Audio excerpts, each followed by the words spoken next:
say what's wrong or right. No, It's not hard to fool me, no, 'cause I'm addicted to the good life. yes. Yeah, lead the way, I follow. No need to say, No, with me you're heading now, babe. I follow to the edge of it all, to the edge of it all. So tell your good night, 'cause I'll find a better one. Yeah, susceptible now, before the moment flies. Ooh, so tell your good night, 'cause I'll find a better one. Ooh, susceptible now, before the moment flies. It's not a problem, no, 'cause I know what I'm getting into. yes. Yeah, and nothing can stop me, No, 'cause I'm addicted to what you and I realize. Lead the way, I follow. No need to say, with me you're heading now, babe. I follow to the edge of it all. So tell your good night, 'cause I'll find a better one. Yeah, susceptible now, before the moment flies, before it flies. So tell your good night, 'cause I'll find a better one. Susceptible now, before the moment flies. Yeah.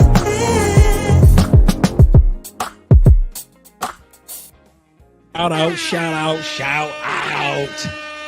It is Wednesday night. You have made it halfway through your work week. You're gathering your proceeds. We got a great topic tonight, guys. We got a great topic tonight. We got some guests coming in.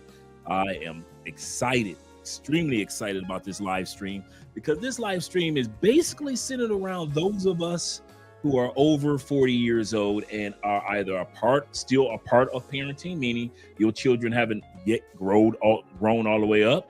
You know, you got a 3, 4, 5, less than 10-year-old, or you are having a newborn, or you're like me and Andrea, and you're looking toward the future of having children. We're going to talk about that discussion today. And the reason why we're going to be talking about it, because there are a lot of you that are thinking about, you know, now that I'm living in another country, and even though I may have some little ones back home in the States, or maybe having my first ones, such as in our case, you might be a person like us thinking about becoming a father over the age of 40. So we're going to discuss that today in today's topic. Look forward to hearing what you guys have to say in the comment section. Shout out to you guys being here. Make sure that you guys who are supporting the channel support us by way of the PayPal and the Cash App only, because, you know, we don't receive any of the super chats, but we're still going to read your comments. Shout out to you. And I appreciate Snuggles being in the building. Appreciate Snuggles being here. Now, since we got our guests in the background already, we won't be doing too much. And shout out to my man 313 in the building. Poor man, first one here. You better back the fuck up out my face, goddammit. I'm from Detroit, Michigan. Don't play with me. You know how us Detroit boys get. Shout out to him being the first one here, as well as Philip D, first of his name in the building. Salute to you as well, brother. We're going to got some grown barbershop talk.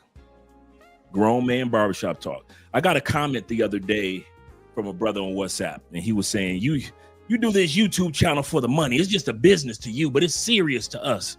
I said, okay, I'm going to let you know something now. You haven't watched our channel enough. My channel and Andrea's channel is dedicated to this. It is a business. There's a business side. Thank you for the super chats and the cash apps and the PayPals and all those things. However, this is a channel that's dedicated to men actually pondering. We want men to actually think about our next move. We want this channel dedicated to strategic men only. Wise men, men of insight, men of direction. There are too many YouTube channels out there by black men and black women that show you what's out there, but they don't tell you how to get there, do they? They'll show you where the pool party is, but they never show you or tell you how to get to the pool party. They never tell you how to remain after the party is over and enjoy that city. They never show you how to move to that city and how to make friends and network in that city. They never show you how to get passports in those countries, as well as getting visas, as well as getting medical insurance, as well as all the other things to be able to go from a tourist or a vacationer to a relocator. This channel is dedicated to grown men who think. I'm going to say this one more time. If you are not a man that's a thinker, you do not belong watching Love Crossing Borders. We've been like this from day one. We've never been that party channel. We'll show you how to get to the party, but we'll show you how to live in that city after the party. So shout out to the guy that made that comment, because he made me want to reach out to you guys and let you guys know what this channel is all about. It's about men pondering and thinking. And as for thinking, we're going to be talking about tonight a great topic to think about. What if you are a guy such as Taylor Made Dreams and other men over the age of 40, and you still have a young one under the age of 10 years old, or you're like me, I'll be 57 this month. Shout out to me. I'll be having not this Friday, but next Friday. Shout out to Ronan. Not this Friday, but next Friday, I will be celebrating my 57th birthday with you guys. Even though my birthday is on a Sunday, but you guys are going to be buying me a drink. At least buy your boy a drink. And so, even at 57, I'll be having my first child. Now, I see the Wi-Fi kind of buffering a little bit, and if I need to work on that, let me know, guys. Let me know if I need to work on that, if it's buffering. It looks like it's trying to get a little better, but it's still looking kind of bad. Maybe that's just on my end. I'm going to look at it from my cell phone, see if it's better. But let me get us some music started. Shout out to Andre, my namesake in the building, Andre Thomas being here as well. Let me get us some music started, and then I'm going to bring my guests on, who are the ones that actually put together this live stream. So I'll be just a visitor. I'll be a guest myself as we all discuss being fathers over the age of 40 years old. We're going to talk about some of the benefits, and we're going to talk about some of the challenges that are out there. So let's get us some music going. Let me scroll down, get us some smooth music. Oh, I got the music on. Cool. Put that to 11. And let me turn up the sound for me so I can hear a little better. Oh, there we go. I didn't realize we had the grown folk on already. I'm going to do an introduction to each one. First of all, first introduction is to the cologne of the evening, which is from the cologne group Alexandria. They make some great colognes, guys. If you want some really good colognes and clones, Alexandria makes some really good colognes. This one is the Rumway 45. It was a gift from one of the brothers at the Black Man Conclave. Realizing your boy loves some good colognes. So yeah, this is a really good one. So if you guys get a chance, go to Alexandria's website. That's the cologne group, Alexandria's. They've always had good colognes. So the brother blessed me with one of the colognes. I've always wanted one from their group, and he blessed me with it, and it smells really, really good. Extremely masculine cologne.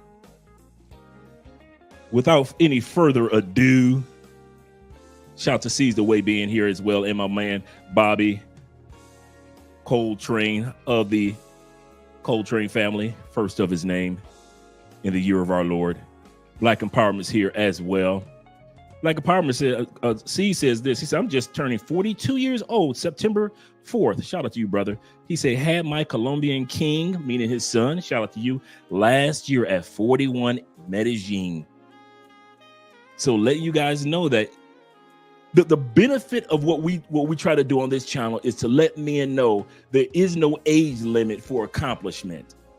There is no age limit for the things that you want to accomplish. In the United States, they'll tell you, even as a man, time is winding down. The young women won't want you. If you ain't had kids by now, well, you know you're getting closer to retirement age. Those are all the terms you hear in the United States. But once you leave the States, you notice that life goes on all the way into 80s and 90s with a breeze. I know dudes, man, down here, Colombians, man, please, they got 2 or 3 women pregnant. And these dudes in their 70s, and they girls are 23, kids are not 23 and like 29, and they love this old dude. So it's not uncommon to happen in other countries. But let my guest up. First person I'm going to bring up that I want to bring introduction to is my man Fearless. This man is in Houston right now, or Dallas, I believe. Dallas, Texas. Yes, brother, Dallas. He's a Dallas, Texas man, and this man's content is ever growing, ever increasing, ever blessing, and he is a future father. And the man of wisdom that we're about to bring up, who has all the fatherly advice for us older dudes, is my man Ronan the Traveler. Shout out to you gentlemen being here. Hey, what's going on?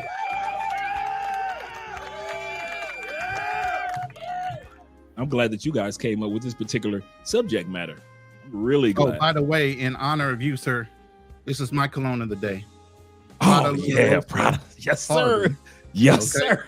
I had to, pull one out, and go ahead and get the honorary spritz here. So, oh man, that's feeling good and feeling good while we're doing this. Yes. Shout out to all you guys also that are watching from Rumble and Instagram. Shout out to all you guys that are watching over there as well. We haven't forgot about you. Rumble, Young Men Rumble. We got 21 watching on Rumble.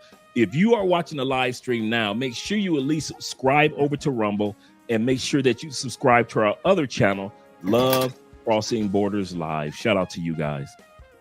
Let me ask you gentlemen this. Let's get started. What made you gentlemen kind of think about or come up with the topic of fatherhood over 40?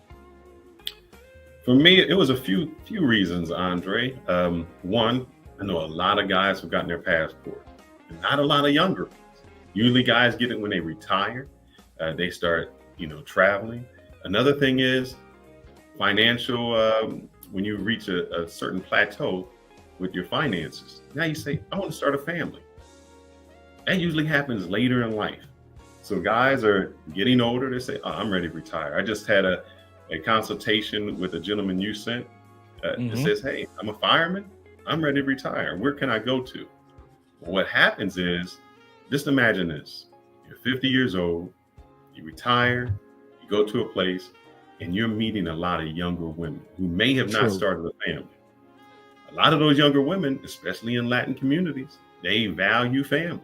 They want to have children. You want to have a legacy.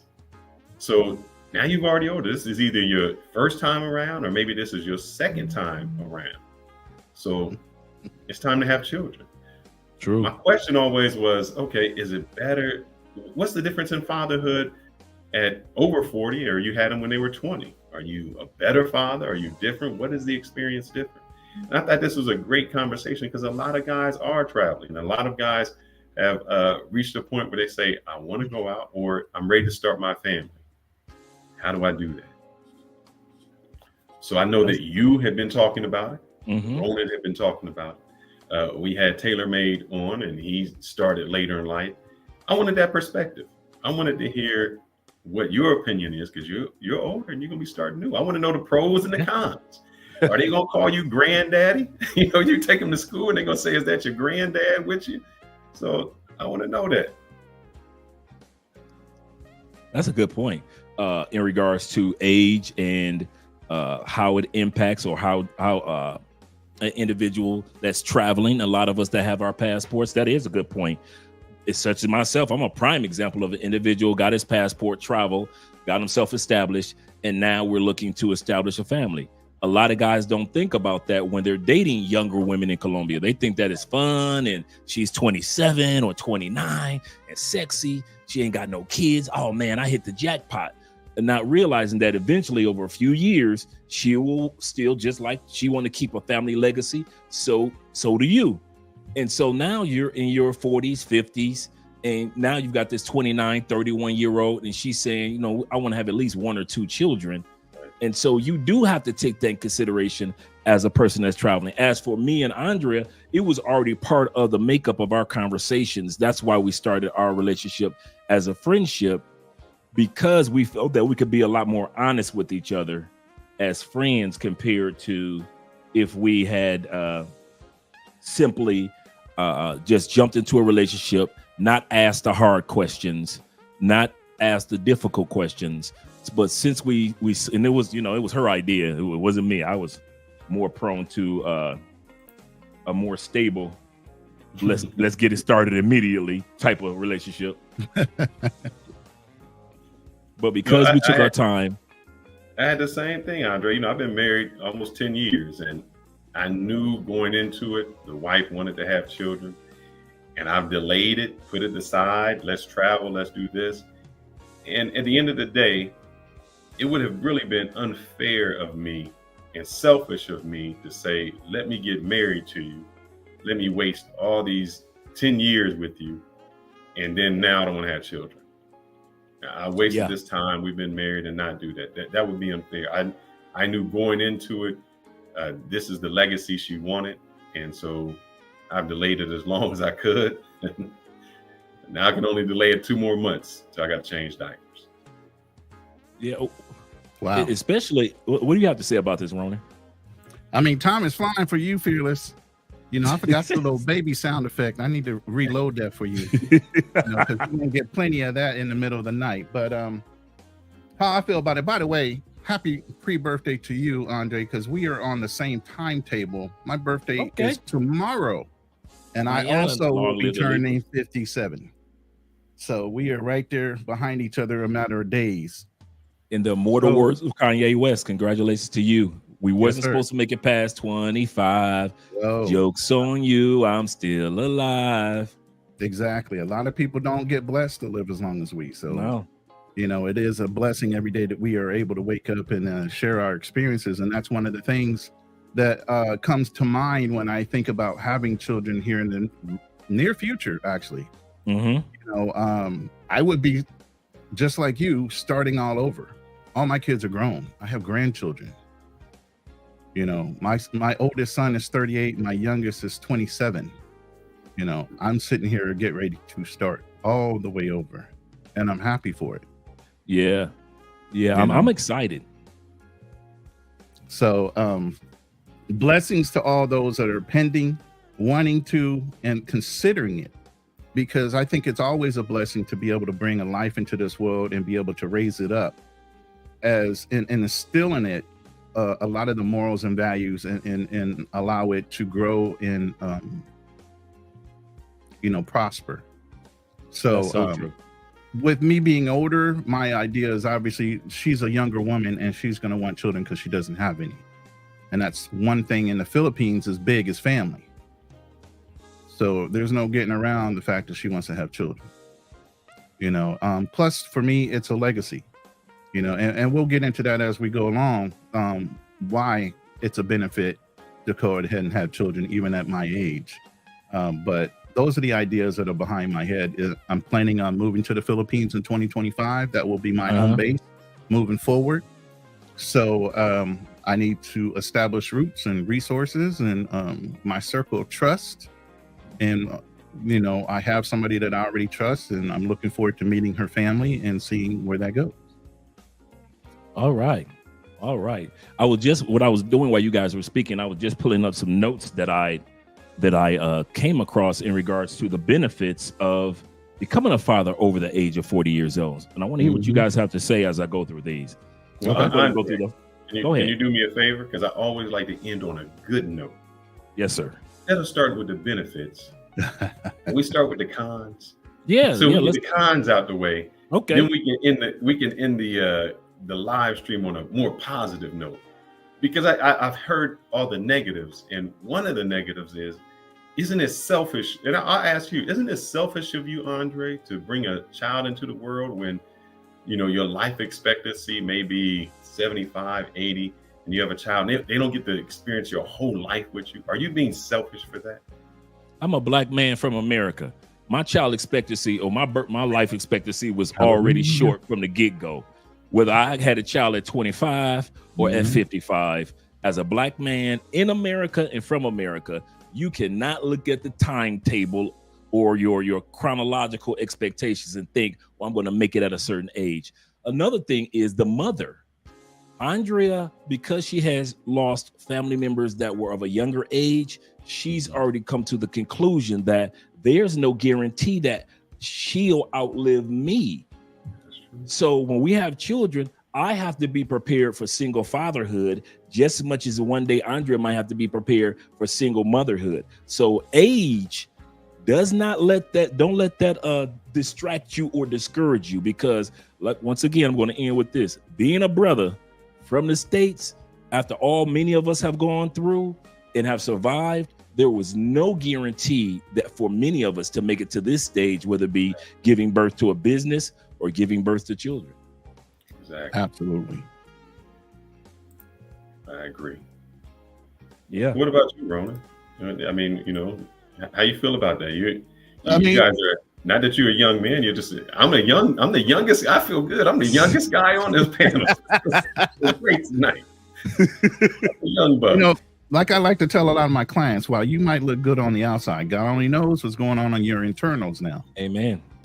So I know my internals are doing well, and I don't have any physical ailments when it comes to internally. Obviously, I'm broken down. I'm an old man from battles and the Marine Corps and different things like that. So I got situations, but I have a lot of knowledge and love to give still to children. I love mentorship. I want to be able to instill in them the things that I've learned throughout my life. I've missed the opportunity with some of my younger sons, and now they're on their own. And while I can counsel them, they are all expected, and I expect them to be individual men. They always can counsel with me. But at the end of the day, as men, I expect them to pull the trigger the way they decide, not the way I've told them to go. So at this point now, with newer children possibly coming into the mix now, I can instill everything I've learned throughout my whole life and possibly make it a lot easier for them to flourish, right along with leaving legacies of businesses and, business ethics and morals. And, we see a lot of young ethnic kids from other dialects, white, Hispanic, Chinese, or whatever. They work within the businesses that their parents have. Earlier in life, I didn't have that. No. Now I do. I can bring my kids up in the business, teach them how to be entrepreneurs and think outside the box of what society dictates the way they should go, and teach them the way they truly need to go, which is have their own ownership. Yeah. So that's what I'm really looking into. I do want to give a shout out. I am wearing my pink shirt. It is Breast Cancer Awareness Month. Yes, it is. My sister is a survivor of 2 times getting breast cancer. When she was younger, then she got it again 2 years ago and went in remission in both and beat them. So that's good to hear, man. Something that we need to be aware of. But here, on a positive note, I think this is what happens. If you have a child at a older age, your health, you become more health conscious. At 20 years old, you have a kid, you think I'm living forever. Life is going on. You have no problem. I'm going on forever. I think older, now your health and how you feel really becomes a factor. You really you want to and need to take care of yourself. But what about the impact of children? On a black man, I just want to know, we got health issues. We got high blood pressure. We got other age-related conditions. How does having a child impact our ability to parent long-term? Sound like a stateside issue to me. Yeah, I agree, Andre. I agree. Eating stateside food, taking stateside pills, or doing what stateside people do with the stateside stresses. I'm sorry, I can't relate. Can't relate. Not mad at you, bro. But in all sincerity, you're absolutely correct. And that's one of the reasons why I'm heavily back in the gym. Andrea is working out. because the doctor tells her, you have to make sure that your body is prepared for motherhood. So she's exercising, working out, preparing herself for that. Me, I want to go out and play. I want to play soccer. I want to play football. I want to play some catch. So I'm not one of them old dudes that want to sit around. That's not me. I'm a verb, not a noun, on my way to becoming an adjective someday. At, near, by, around, over, under, adverb actually. But so actually, I purposely take care of my health, not just for me, for the longevity, but I know if you want to be a dad, let's put it like this, like I always say about having a younger woman, just because you're as old as her daddy, don't mean you have to look like her daddy. So that means you got to be out in the same thing. Just because you are as old as a grandfather, doesn't mean that you have to walk around and look like a grandfather, even though you are the father. So for me, it's just like having a child is like, for me, as far as health, is like getting ready for the NFL conclave, combine. They prepare themselves, those young men put their bodies and get their bodies ready for that the event that happens every April so they can be drafted. Same mindset that I have is I realize that I have to have my health, my body, my bones in a healthy way to be able to do all those things that fathers do. Fortunately, I'm a night owl, so I'm not used to sleeping much. So I'm used to being ready to pop up in a late night hour and take care of a child. And then it's Andrea's turn. It's things like that I have to prepare myself for right now and not waiting to the last minute. But I'm gonna give you some pushback, Andre. Mike Tyson at 50 is not Mike Tyson at 20. Nope. No matter how much he trained and did that, how do you make sure that you have the energy? Because it's easy when they in bed and they don't go nowhere. When they get to them terrible twos and they start on that learning how to run, how we keep up with them at our age? And I'm asking these questions because these are what people ask me. Yeah, and those are good questions that they ask. Let me let Ronan answer next, and then I'll go ahead and answer. Okay, so you putting it on me, huh? No, I got the answer, but I don't want to sound like I'm Andre mouth. Oh, okay. For me, like he said, you have to stay not only active, but you have to feel young. You can't be that kind of dad that wants to sit around the house. You got to be the dad that wants to get out the house and go take them and explore. And that's the wonderful thing now. I have the levity, and this is the thing I even a la R.I.P. Kevin Samuels talked about. When you talk about men of value, as you get older, you're producing more. You're able to have a lot more control on your life and your free time. At least you should. So now I have the freedom, like I said, to enjoy. Even with my stepson, raising him, I was at every football game, from Pop Warner all the way through high school and junior college. I was a booster club member.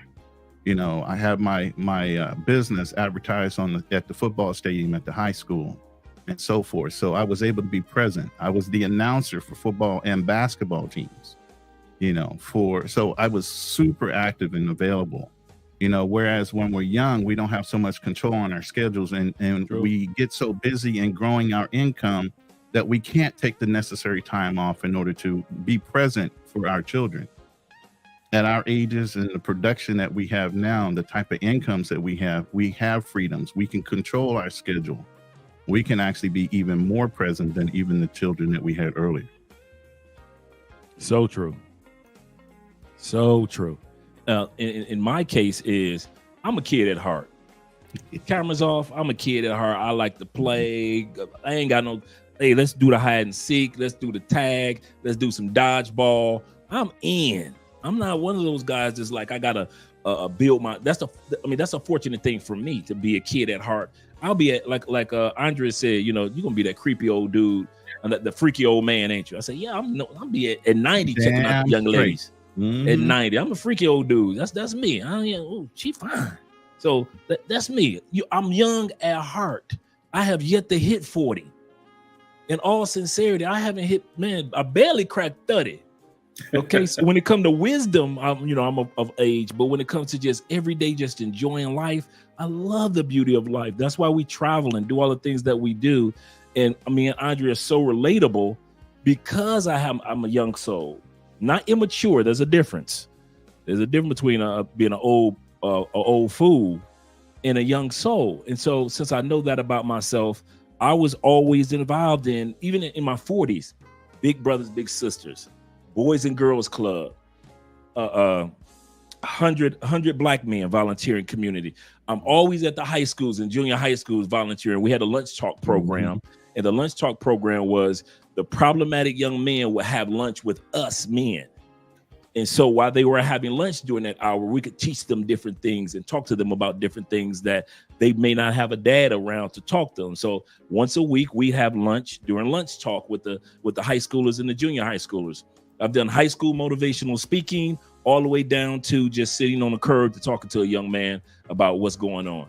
So I've always been that guy that's been able to, let's put it like this, squat down, get down on the floor and get what, and put it where the ghost can get it. And right. I think that's one of the things that being an older man, having children, that I'm blessed with having that ability. The other thing is, because I was a stepdad for so long, and even though I wasn't a father, a stepfather when they were infants, from the age of 4 to 20, I was the dad. Right. So doing homework and picking them up from school and sporting events and their emotional mood swings and their, I have to talk to them or them needing to talk to me and just watching them grow from just these little people all the way until adulthood to where, they're doing some great things with their lives. I've been through that journey. So the difference is that this go around will be my children that I'll be taking that journey with, and not just the journey of my former stepchildren. So at the end of the day, that I could easily say that was beneficial for me to understand what parenting is all about. Right. You said something interesting, Andre, and I'm gonna call you on it. Not call you on it, but you said you're young at heart. You got that. But let me ask you, when you were growing up, you jamming, what music did you listen to? Let's say you were a teenager, you had your rap was probably like LL, and you had your New Edition, places like that, correct? Now, when you was listening to that, your mom was like, "What you doing listening to that rap music? Well, why you out there wearing them baggy clothes? Why you got this on?" So I want to know, we skipping a generation. Usually someone will have a child like at 25. So, that's one generation where you're already saying what you listening to. Now you're going to have a child later. So how do we do that generational gap where you couldn't bring no phone to school when you were going there? Now they're going to have a phone. Now they got to have this and all those things, except the music they listen to is going to be entirely different. How we bridge that generational gap? Because we're going to have them stories that we used to get. When I was young, this is what I used to walk to school. I used to dial the phone like this. Yeah. So how do we bridge that generational gap? And it's for both of y'all. Ronan or me first? Man, let me tell you, my kids won't even be able to comprehend, and I'm sure Andre's gonna have the same thing. We ain't had no TVs in our house. Not like that. We had a TV in the front room, maybe. That's it. It wasn't a TV in every room. There was radios. We had radios. My mom used to creep in, try to turn off my radio. Man, I'd pop right back up out my bed. She'd go, "What you doing?" I'll ask her, "What's she doing?" She goes, "I'm turning off your radio. You sleep." I said, "No, I wasn't. I'm listening to it." "Boy, I heard you sleep." No, I wouldn't have jumped up if I wasn't listening to it. Right. But yeah, we didn't have cell phones. We have none of that. So the advantages for kids nowadays is ridiculous, but it's a blessing, and thank God we're not so old that we don't know how technology works. So even though we might skip a couple generations, we're still up to speed as Generation Xers, that we caught on to everything. They still can't slide nothing by us. And as new technology comes up and comes out, we stay up with it. So we're not so disinterested at this point. That's an excellent point. And I'm going to piggyback off of how you said it. Because we are in the era of social media and we didn't have this when we were younger, the stories and the tales that our parents told of walking to school in the snow 5 hours was seemed far-fetched. Now our stories, our kids have already Googled the 80s, the 90s music. I was watching one young man that his mother had caught him. He was this is a couple of days ago. This was a young brother. He was just spraying down the lawn, with watering the lawn. And he was listening to the best of Frankie Beverly and Maze.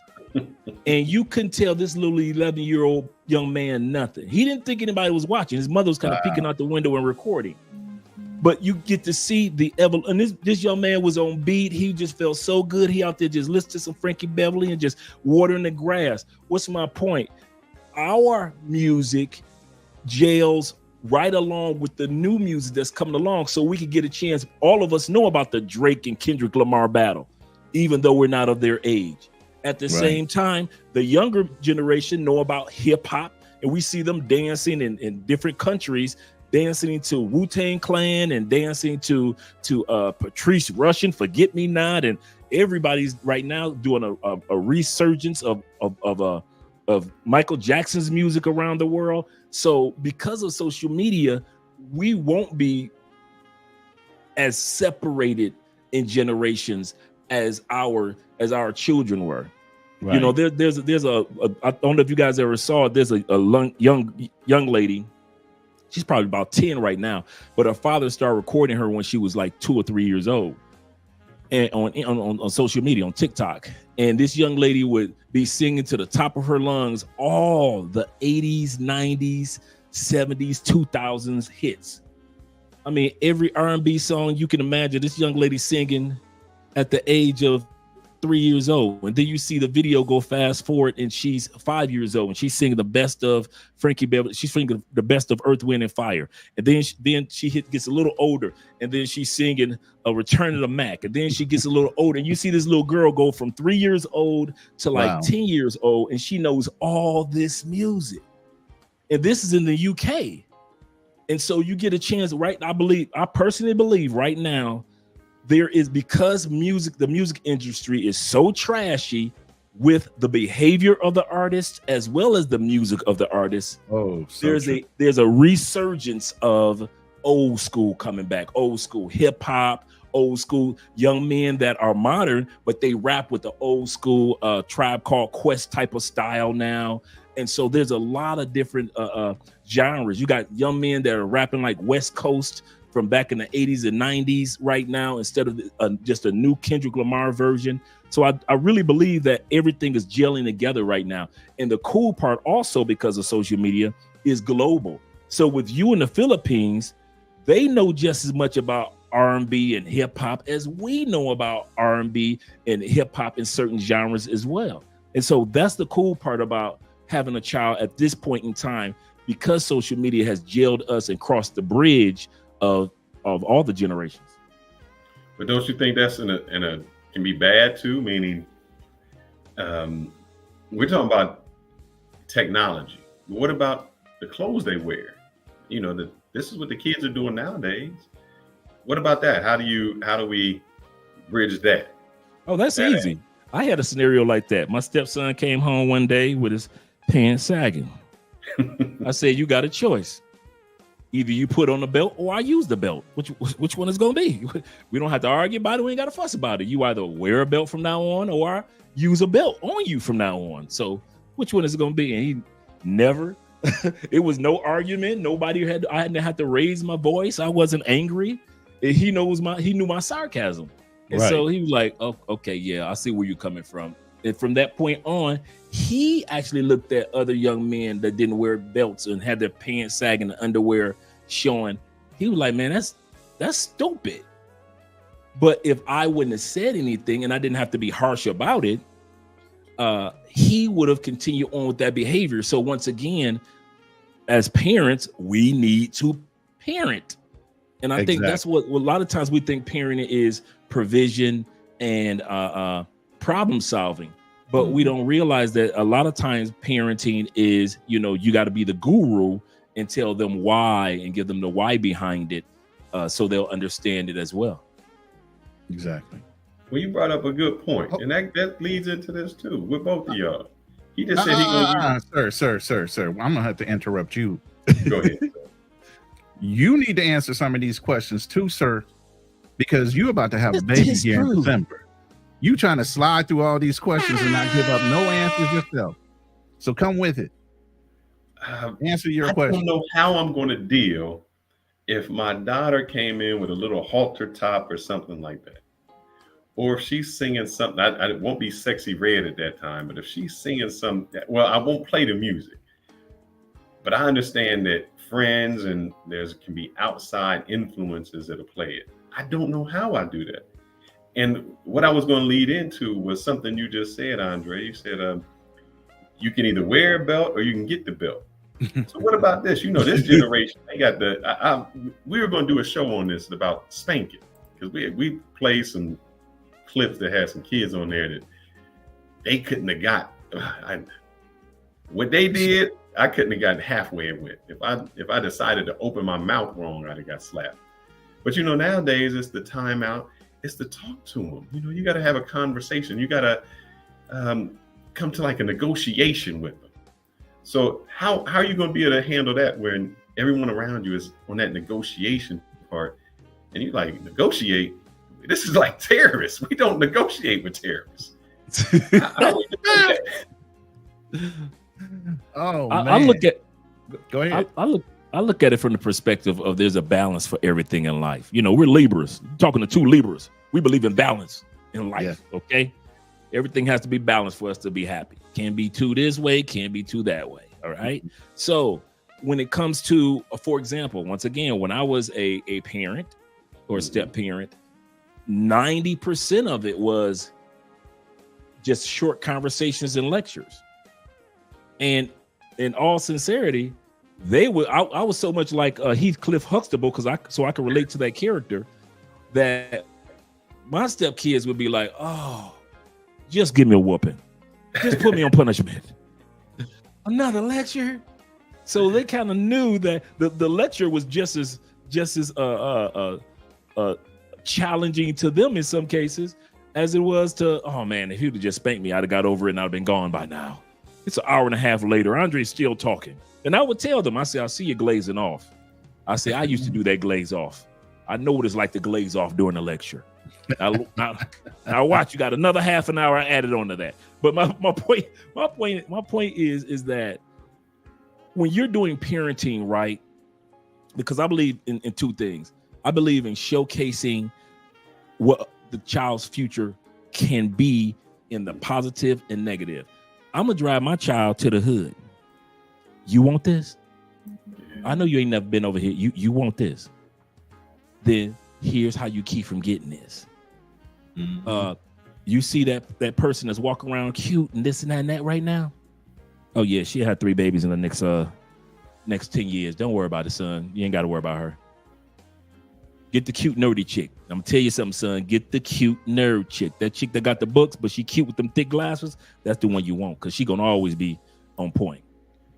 You know, so once again, when it comes to becoming an older father, and that's one of the things that I was saying in the list that I have, being older fathers, you come with a list of wisdom and experience that younger fathers just don't have. I was watching, we were watching a video the other day in regards to stepdads, and I don't know if you guys saw it, but there's one step, the boyfriend or the step boyfriend took the son to the barbershop. Mm-hmm. And this is on somebody recorded it. The father ran in. This my son. Put the mother on the phone. Mother said, this is your son, right? You are 2 years behind in child support. You've never been over here to pick this boy up. And all of a sudden, now he's your son, now that he's getting a haircut. Mm-hmm. The young father was so emotional in the scenario. And oftentimes you see younger fathers emotional in scenarios. And so as older fathers, we realize that it doesn't take all that for every situation. To where our parents, my mother at 25, 26, she thought everything deserved a switch, a belt, or a stitched cord. That solves all problems, a switch, a belt, or a stitched cord. Exactly. So we realize that as older men, it doesn't take all that. It doesn't take all that. And then the last thing I'm going to end with is this. Our children are looking for examples. And some of the best examples of fatherhood are older men. We know nothing against you younger brothers, but we are more established. We are more mature when we do it right. It's to sit back and see that their older dad was able to pull somebody as attractive as their mother. Dad, you was able to get mom. How you do that, man? You was in your 50s when you got with mom. How you come on, Dad, talk to me. I'm 17 now. You can talk to me. So it's those little tidbits of wisdom that we can give that younger fathers or younger men have yet to experience. So true. So I know you just said you're giving those tidbits, and I'm going to start with Ronan on this, since I don't want to pick on you, Andre. Look at Fearless. He just keeps answering. Let him answer the question. Wow. Now, brother, you need to kick in on this conversation. You're going to be a daddy. I'll answer when I ask. Shout out to Happy to Be Happy here in the building. Yes, sir. One of my concerns is this. I'm going to have a daughter. And if she decides to get married later in life, how many milestones am I going to miss? Am I going to be around to walk her down the aisle? Am I going to be around when graduation happens? Am I going to be around to have grandchildren? So if I'm starting at 50 and she decided to have grandchildren like at 30, I'm already 80. I might have Alzheimer's. I might not even know they grandchildren. So, I'm thinking, is that unfair? Or not to me, because I'll be deceased. It won't matter. But what impact am I going to have on her when she's like, my dad's not here to walk me down the aisle. He wasn't here for my graduation. She gets to show pictures of me to her grandkids and say, well, this is how it was. So those are things that I have to think about. Y'all think about that? Not being there when the milestones happen? I mean, you hit on this before on another panel, and Andre kind of just touched on it as well. The great thing is we have the internet. We're documenting our lives right now. We're documenting I just thought about the same thing, brother. We're documenting our opinions right now, how we feel, our moralities, our ethics. We're documenting all these things in the lives that we do, the content that we create. So we have a record that will live way past what our great grandfathers did. Those were just pictures, and pictures can get lost. They can burn in fires. They can forget how your voice sounds. They can't do that when you're on the internet. They're always going to remember how you sound. They're always going to remember how you look. There's so many benefits to what we're doing in our space right now that I only see upsides. I don't see downsides. You can set aside some tapes and pre-record some things that you can prepare them when they get to a certain age. Like I said, with the information we have now, all of us gentlemen, business owners and of individual good wealth, you can teach them how to establish their base in that. Right along with leave the legacy to encourage it. You can put it into a trust to where they're constantly being reminded why they're getting payments out every year on through the fact that they have grandchildren and have an inheritance for their grandchildren, because you establish that. We are breaking generational curses. Amen. When it comes to this, because our grandparents weren't enably set up to do all those things. Go ahead. There's a comment that I want to get you guys' opinion on. Shout out to How to Be Happy and all you other guys, Alexis and El Monte in the building. Shout out to you and all you other guys that are here. Shout out to you all on Instagram that are watching us live right now. I haven't forgotten about you. And also Rumble, young man, Rumble. Shout out to you. How to Be Happy says this: there is no manual for raising kids. As the father of the house, as you evolve, so will they. Sometimes we forget about the evolution, our own evolution, because we're so focused on the evolution of the children. He also says, or she also says, he says, my dude, he said, the children will take on the mindset and values of the father.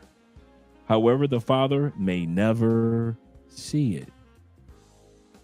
I mean, sometimes you're Martin Luther King Sr. I'm going to say that 3 times. Sometimes you are born to be Martin Luther King Sr. You were born to be Martin Luther King senior, and you may not live to see everything that junior does. Facts.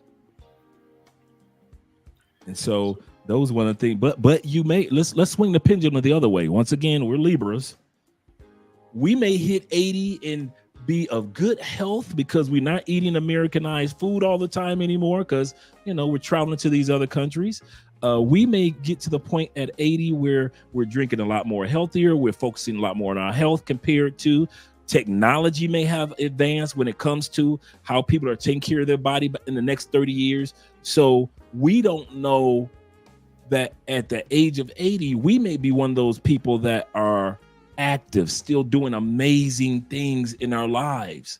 I notice a lot of times when it comes to conversations, males and females, we have a tendency of swinging the pendulum to the what if side on what if the demonstrative moment happens, but we rarely swing it on the other side to where, wait a minute, there are people that are in their 70s and 80s and they are living their best lives. They are centurions, people in their hundreds now that are mentally focused, just as focused as they were in their 80s and 70s. And so I'll kind of look at it from that perspective, as well as the other perspective that what if I do, or what if I am healthy and wise and energetic? And I'm telling you, I'm seeing these dudes at 70, 80 years old, and these salsa dance floors with these young girls. I'm seeing it every weekend. When I go out salsa dancing, or me and Andre go out, we're seeing older men and younger women twisting, spinning, moving as if they were 23, 24. So it's not like I'm not seeing active older men out there. And so it is when it comes to parenting. You may not be out there throwing an 80-yard football, but you're out there really still enjoying life and enjoying maybe your grandchildren. Right. I agree, but I got a little sad on something else. How to Be Happy, Matt said. He said, with daughters, beware of the player's curse. Man, I'm scared of that. I'm not going to lie. Oh, bruh. Life does bring karma. It sure does. I am scared of that. But I will say that what he said was true, because my wife's father passed away when she was 16. And he's still imprinted on her, because she still says, this is how he believed, this is how he lived. So whatever foundation he brought, it still imprints. So even after all these years, whatever he did, she has grown up with that good foundation. Yeah, I can say that, yes. I think a lot of times us fathers don't give each other, or future fathers don't give each other credit for our footprint and fingerprint on our children's or future children's lives. We, society talks so much about all the mothers and what women do, and shout out to the mothers and all the women out there, but our impact is just as important on the behavior of generations to come. I mean, it's ironic how I've never met my dad. I think you guys heard me say this before. I've never met my father before. Yet my sisters, my two older sisters that were raised with him, they're like, man, you act just like your dad. You got that same charisma.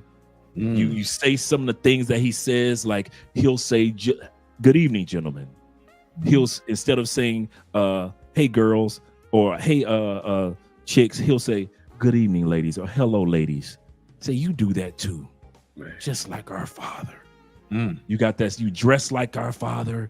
And so they don't say anything negative. Now, I know the monstrous side of how my father was too, but it's on the positive side as far as just DNA. They still can look at me and say, man, Andre reminds of our dad so much, even though I've never seen this man a day in my life. Well, maybe I've seen him when I was a baby, but I couldn't, other than that, I wouldn't know. So it is when how we carry ourselves, just like How to Be Happy said, and shout out to him and his YouTube channel. Make sure you guys subscribe. How to Be Happy. Outstanding. And nice, brother. Oh yeah. And he's here down in Bogota with his family and doing great things. So when it comes to being an example, he's absolutely correct. And I think that's all any of us can do for the most part. We can't force our kids to be something. We can't beat our kids into being something, but we can be an example to our kids. And most importantly, I'm going to end with this, and I want to hear what you guys have to say when it comes to being an example to your children during the problematic and challenging parts of parenting. Because there is a time where when you're a parent, you be like, do I choke her or do I hug her? Oh, I want to choke. Oh, she getting on my last nerve. I told her 5 times this month to do this, and she didn't. How do you handle that? Because how you handle it is going to impact how she handles her children in the future. True. Very true. You want to go first, Ronan, on that? No, sir. I want to hear your answer. Right. What I learned in the corporate world is this. I've had employees and people that work for me. There were times that when I was younger, if somebody did something wrong, it was their fault. He did it wrong. Why you messed that up? Until I got older and started dealing with more mature and more seasoned managers. And what I found is this. They would say, if you didn't do it right, there was something in my instruction that wasn't correct. So they took it as not blaming they blame themselves. And so I think now that I'm older, I'm able to sit back and say, okay, if my child is misbehaving, there's something that I didn't do right. So instead of yelling, I think I can become more patient. Instead of yelling, going off, being more emotional about it, is to sit down and be more instructive about it. Because 20 years old, I was playing checkers. 50 years old, I'm playing chess. Correct. So now I can see the moves past to say, this leads to this, leads to this, this leads to this. I think another thing that I did when I was younger that I will not do as an older person, I have nephews, I have nieces, I have a son, and I did that reverse psychology. You ain't nothing, you can't do this. And it was all negative. There was a lot of negative reinforcement to get them there. It was a lot of downing them, like you ain't gonna be nothing, in hopes that by saying that they will be stronger. And what I found as an older person is those words impact more. So instead of saying the negative part, be more positive reinforcement about it. Mm-hmm. Say, oh, you can accomplish this. If they are bad or they do something wrong, to let them know what the consequences are. And I think you can do that with the patience and being more calm. Like you said, when your mom yelled at you, it was the same with me. Hey, get me the whooping, man. Let's get this off. I'm tired of hearing that. Because it was yelling. It wasn't constructive. It was just words and battle. But then when you get older, you can say, all right, I'm going to do this. But I will live like this. I heard this from Evander Holyfield. Evander Holyfield was about to fight Mike Tyson. Mm-hmm. So he's out in Vegas training. Evander had all them kids. He said that his wife at the time called him and said, your kid is bad. He's doing this. He's talking back. He's doing all of this. He said, I'm training. I got on the plane. I flew all the way back to Atlanta. And I whooped him. And the reporter said, spanked him? He said, how did you spank him? He said, I spanked him with all my might. And the reporter was like, what? He said, because by doing that, I'll never have to spank him again. Not only does he know at any moment I can be here, but he knows the consequences to the actions that it takes place. And I think when you do that, and I don't want to compare my child to like an animal or a dog, but I've had a pet. And when I trained the pet little, I didn't have to worry about it. I could walk my dog without a leash. I didn't have to have a fence around the yard because it was trained so well that it knew what the consequences were and it knew where home was. And I hope that happens with a child today to say, man, the love is here. I know the consequences if something do bad, but the reward I got is so great that why would I want to mess up? And I think somebody said it on one show. Sometimes for a daughter or even for a son, the greatest thing you can say is, you disappointed me. Boom. Hurt their little heart. That's it. Yeah, that's It so will hurt true. their little heart for saying that. So with my thing, and you guys all hit him like yelling, guilty by association. My brother did something wrong. I got whooped too, severely. So I wouldn't do the same thing my brothers did, so whoopings by proxy, Right, right. As I gotten to a point where I was starting to parent and I had my children, I had already started a process of teaching my kids without having to use corporal punishment as a primary tool. And what I did with all four of my sons, which has to this point was reinforced and it worked. And maybe somebody will pick this up and try it. What I did with my sons was I taught them the consequences of inaction. And how I did that was I would ask them to do something. Now, when the retention value of things that you say take a while. Correct. So I'd ask you to do it. But I'd also follow it up with what's going to happen when I get to 4 and it's not done. I'm going to get a punishment or I'm going to get a whooping. As long as you know what the consequences are, and I walk away. Come back, still not done. 2, 3, 4 times, they either got a whooping or they got punished. As they got older, 4 turned into 3, into 2, into 1. I only need to ask you one time to do something because you already know what the consequence is going to be. And I'm going to tell you, all 4 of my sons, I only had to whoop my youngest son, and that was at 13 because he got too inquisitive, and we were in a condo that my company was renting out for us. And he decided to pull up the cable underneath the carpet, trying to figure out where it was going. But other than that, I never had to whip my sons. They understood there was a consequence behind it. And they didn't want to see the results of that consequence, not by me at least. So and through life, even now, I haven't had to worry about going to get my sons from any kind of a jail. They've not acted up, and they know when I say something, I mean it. Yeah, that's true. And it's that tone and the repetition and consistency that let them know. In life, you're not going to get favoritism. And there's a phrase that's been in several movies, and I'm pretty sure a lot of people heard it. We do the things we have to do so that we can do the things what we want to do. Absolutely. So buckle down now and do the things that you have to do. Like us. Our lives are so much easier now because we took the time to do those things. So we can do the things we like to do now, which is even choosing to have more children because we can afford to.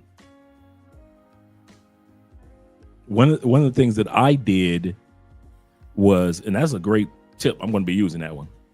One of the things that I did for each stage of life that the children were in, I talked about the future stage before it got there. So before they got to the stage of wanting to date, we were already discussing dating. Before the stage, the age of intimacy, we were already talking about intimacy years before. Before the age of can I have a boyfriend or can I get a girlfriend? We already discussed those stages before. We didn't wait until those stages. Oh, she's 13 now. We need to go ahead and no. We had that conversation at 9 or 10, and so I always believed in being ahead of the curve. Whether you want to play football, okay, these are some of the expectations of you going out into this sport, so forth and so forth. You might be having to do tour days. I have no problem with picking you up. But make sure that if I'm dedicated to this for you, you need to be dedicated to this for yourself.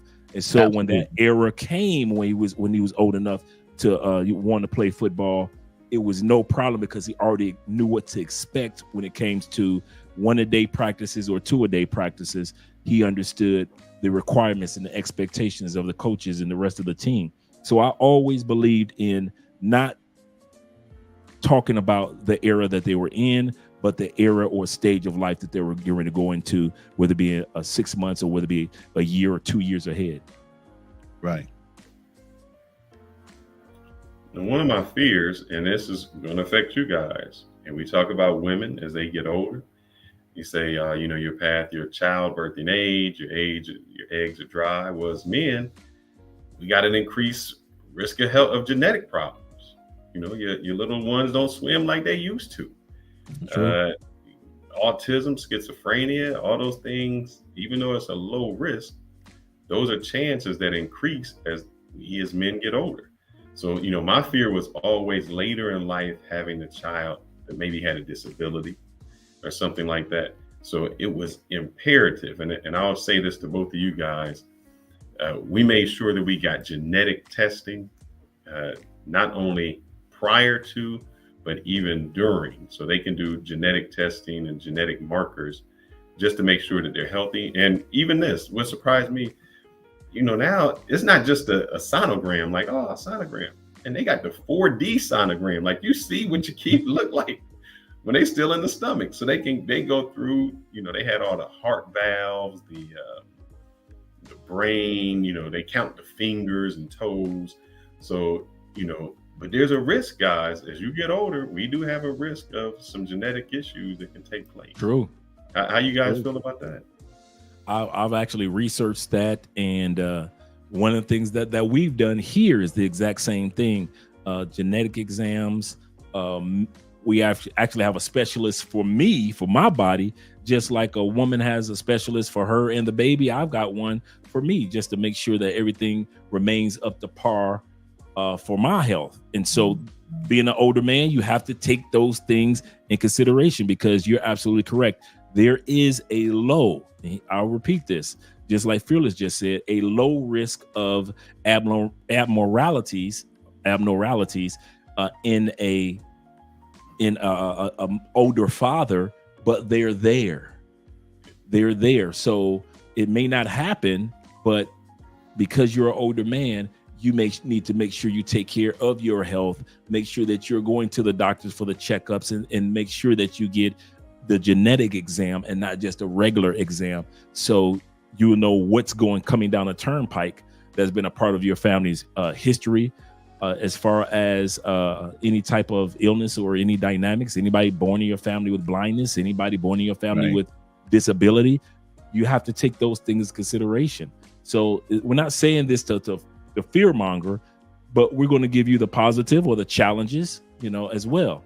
So he's absolutely correct. I came across that a while back, so I already knew what to expect when it came to be a father, older father over the age of 40.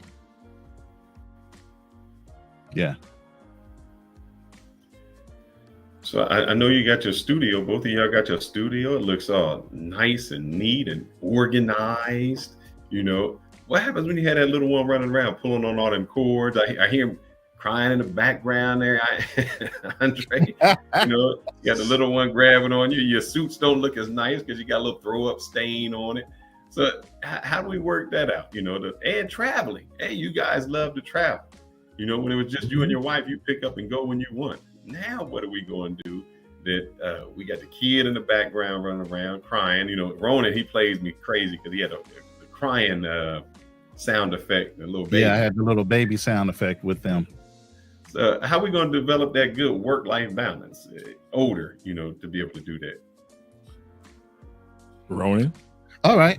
So for me, I don't have a problem with the little baby gate. The old baby gate situation. You have it on the door, so you got to undo the latch, to allow them to come in and go out. And, obviously, my wife will be able to tend to them if I'm working. She's going to be working out of the home too. For me, right. My wife is not working for nobody else. She'll be working for me and the businesses that we establish. So correct. I won't have to worry about, and then obviously if I'm in the Philippines, a nanny is nothing when it comes to income base. I can always hire a nanny to look after the child. But if we were to travel, and we still will be traveling because it's a nice place to take off from, to travel all over Southeast Asia, Europe, and all that. So, her parents will be close to us. I plan on including family in this. Andre touched on that and was doing some real man talking the other day. about, having children at an older age in a foreign country. Families have to be included in this. You're not by yourself like you're here. Okay. No. Where your family's around you, but they don't want to do nothing to help you. Family's going to be 100% involved in that. So with that, I don't have a problem with having a space for her parents to stay in our home while we're traveling. They shouldn't have to go to the grandparents' house. They can come to my house. They can stay. Yeah. There where the kids are more comfortable. I plan on being all inclusive when it comes to her family. I love big families. So I'm looking forward to that part of it. And having children to tie the two families together, the bonds that we will develop through that union and through those children. So a lot of people get real divisive when it comes to children and being very standoffish. Like, you can't tell. Yo, I am that guy that believes it takes a village to raise a kid, and everybody has an input for traditional sake. There's some things I'm not going to know about the Philippines and the Philippines traditions that she's going to have to learn from her grandparents or great grandparents or whoever's around. I don't mind with a watchful eye making sure that's being done. I don't mind establishing businesses where I have family members, her brothers or her sister or an uncle or cousin that needs a job, giving them a job within the company. That fosters trust, that fosters goodwill. And it carries on the legacy that you're planning on leaving behind in that country anyway. Because, gentlemen, I'm sorry, when you're living abroad, you're leaving a legacy. You're leaving a marker. You're changing things in that area. You should be. Absolutely. I agree 100%. Let's walk through some of the things that, because we talked about some of the challenges. Let's talk about some of the things that I discovered. Many benefits, or some of the benefits of being a father over the age of 40. Number one, maturity. Older fathers are often more emotionally mature and stable. You don't see older fathers. I've yet to see older fathers out there fighting in the streets over their kids. I've yet to see older fathers out there talk about, that's my baby. I want you coming over at 1 o'clock in the morning drunk. I won't see my kids. I don't see older fathers doing that. I don't see older fathers in a barbershop trying to fight the stepdads or the step boyfriends. I don't see older fathers doing any of this. It's usually the younger father. No offense, young dudes, but it's usually you dudes that are the ones that are involved in that. So I want you guys to, I'm going to go to the top three, and then I want to hear what you guys have to say. Number two, life experience. We talked about that a little bit. Older fathers have a broader perspective on life and can provide unique insight and guidance to their children. And the third one I want you guys to remember is, and give insight to, is, we talked about this, patience. Older fathers are likely to learn patience the hard way throughout their own lives, which can help them approach parenting or parenthood with a sense of calm and understanding. So we talked about maturity, life experience, and patience. I agree both with maturity. One, with maturity, you're older, you don't make those rash decisions that you used to when you were younger. So now you can sit back with your child and you can map things out. As an older person, it wasn't you're older now. When you were 20, just like when you were 20, no one's saying, hey, save half your money, save that. As an older parent, you're able to say, look, I'm at a retirement age. I know what it feels to be close to retirement. If you want to be at this age and you want to have wealth, here's what you need to do. You don't go off the deep end anymore. Like you said, you're a little more patient, a little more time. I think when we were younger, everything was detrimental. That girlfriend you had, that was the last girlfriend I was going to have. Everything seemed like it was crazy. When you get older, you have a sense of euphoria, where you can talk to them. So I think that is real different, and the perspective on life. I know you grew up when your mom said, you trying to do what I already did. So now you can sit back to you have a right. Like a 20-year-old, you don't have that life experience. 40 and over, you have a broad perspective of not only parenting, of life, and I think you are more forward. If I was 20 years old and somebody came to me and said, "Oh, this is how you got to raise your kid, and this is what you do," I'd probably be like, "Yeah, that's right." Older, you get a little more pushback. No, that's not how I'm raising my daughter. That's not how I'm Right. raising my. Maybe that's how you raise your son. So I think when you get older, your perspective and your insights and how you handle the challenges are a little more different, much better. Man, y'all Absolutely. left me the scraps. How y'all do me like this? Go ahead, brother. Kind of similar to some of the things I've already said. As you get older as a father, a lot of the things, like you said, maturity, life experience, the patience level goes up. But now, because of the experience in life and maybe even raising a whole nother set of kids before them, you can zero in focus when you spend time with your kids. You can identify things a lot quicker than maybe you couldn't when you were in your 20s, because you really weren't paying attention because you had so much other life going on. Like I said, so you can zero line and focus on each one of your kids' angst, their talents, and the things they might need encouragement on, because you're more focused now than you ever had been before with your other kids, because there were so many other distractors in life while you're trying to grow your wealth. Now you're there. Now all the things you wish you could have done, should have done with your older kids, you're gonna make sure you're gonna do it with them. Yeah. That's kind of funny that you were mentioning that, because the fourth one, number 4, is financial stability. Older fathers tend to be in a position of financial stability compared to younger fathers in their 20s that may be in school for a certain trade or in college, or you just building your career, or you're building your business in your early 20s and 30s, or writing that great American novel. Right. So compared to older fathers that seem to be more financially wise or financially stable when it comes to making money as well as investing. Yep. That was another point I was going to bring up, was the financial stability and knowing how money works now, right along with teaching them how to be independent thinkers. Yeah, not necessarily going along with everything society says you should be doing when you know that's not necessarily true. So you can educate them better on how money works and how it moves. You can give them little challenges, like give them a little nest egg and teach them how to invest that, or set up a side business to show them through hard work they can produce things that make money for themselves, so they'll have that entrepreneurial spirit. They used to have a thing in corporate America, it was bring your kid to work day. right. I don't even think they do that anymore.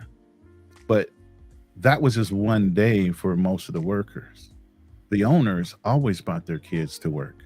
The owners always had their kids working from the ground level up, understanding their business. So then what? By the time they got to a certain age, that kid inherited that business and knew every functioning piece of that business in order to keep it running.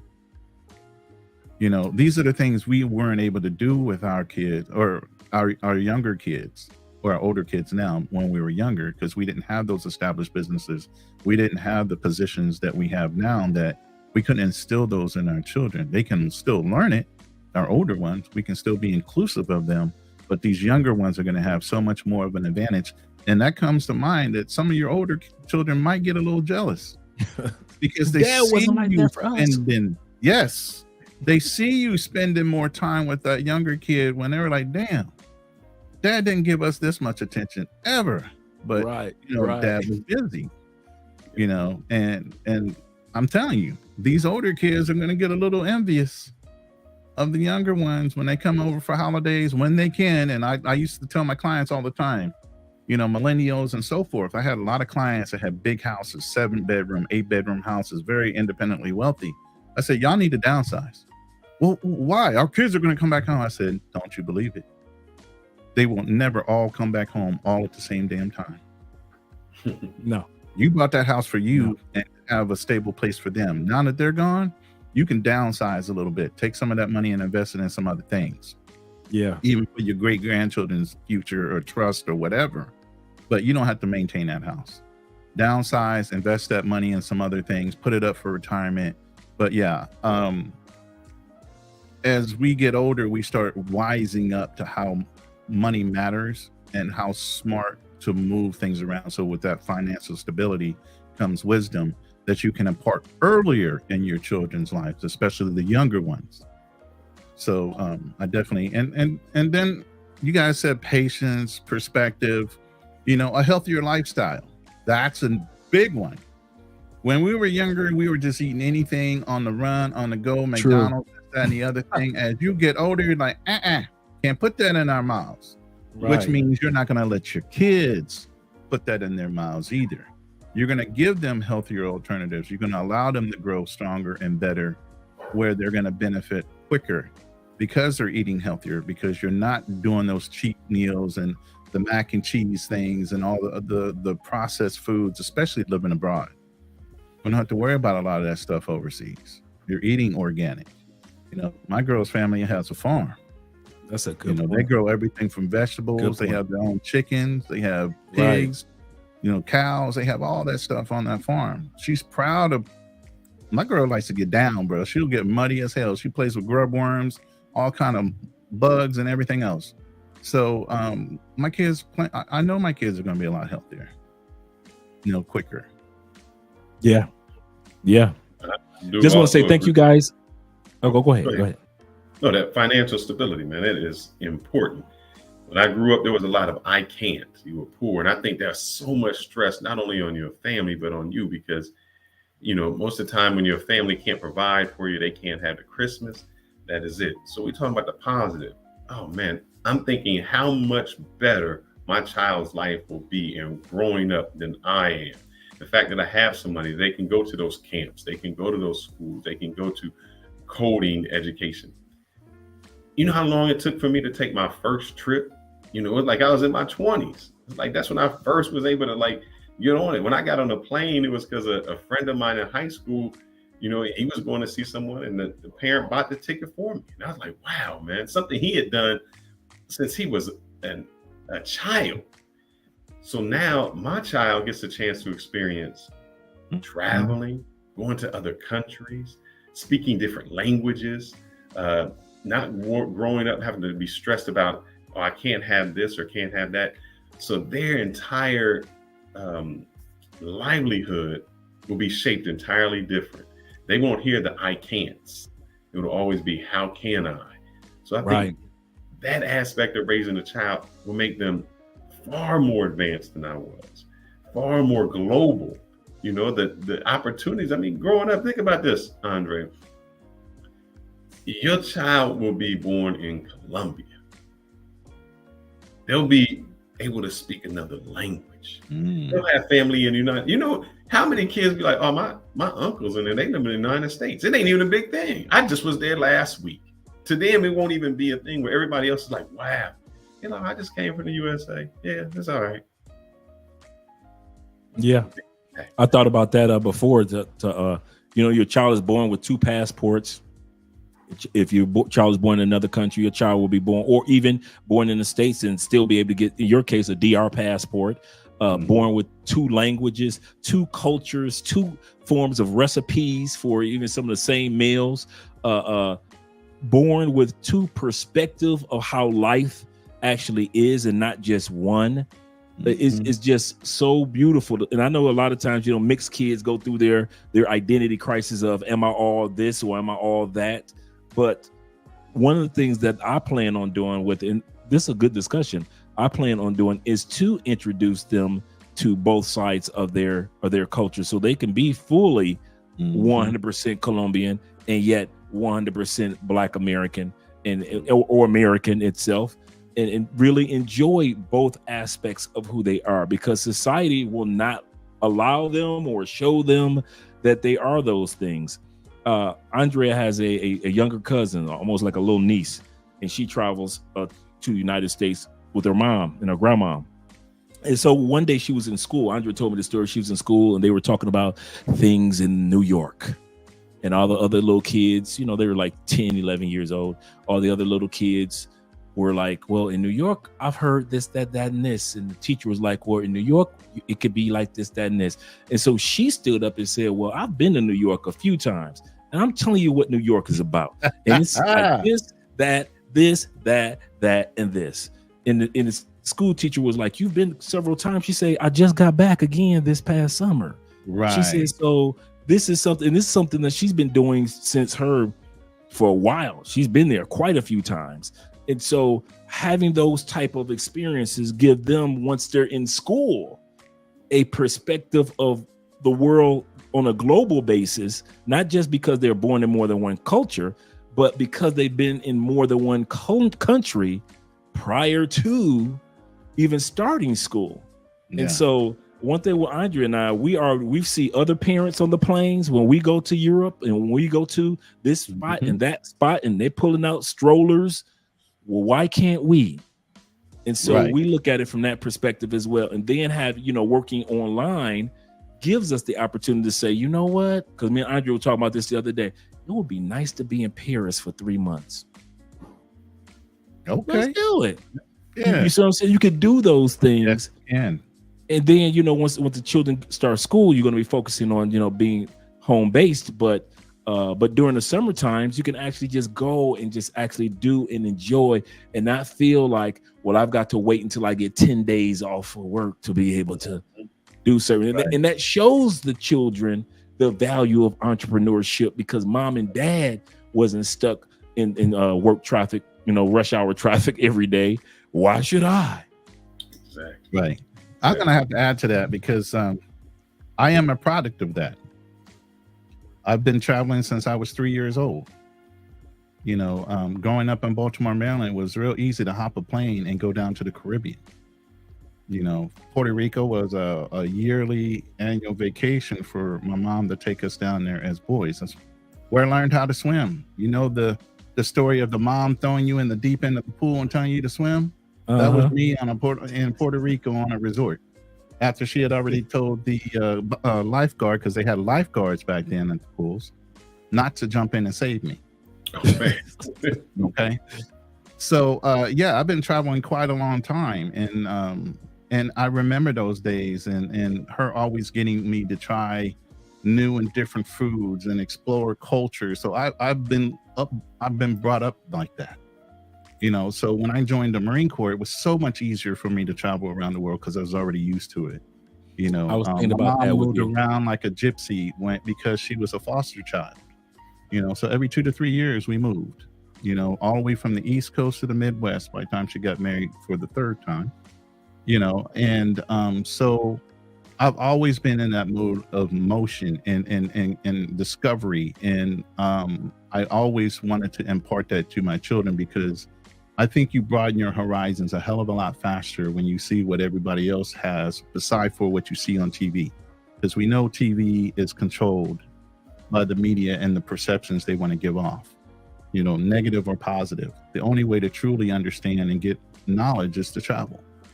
So imagine that, Andre, how much more, if you have a daughter or even with your son, that other people would have to, like if you have a daughter, how much more a man would have to do to try to impress her. They've already traveled. They've been to these places. None of that means anything. You can't impress me by saying you can take me to the United States or you can take me here. I've already done that. I have a whole different perspective.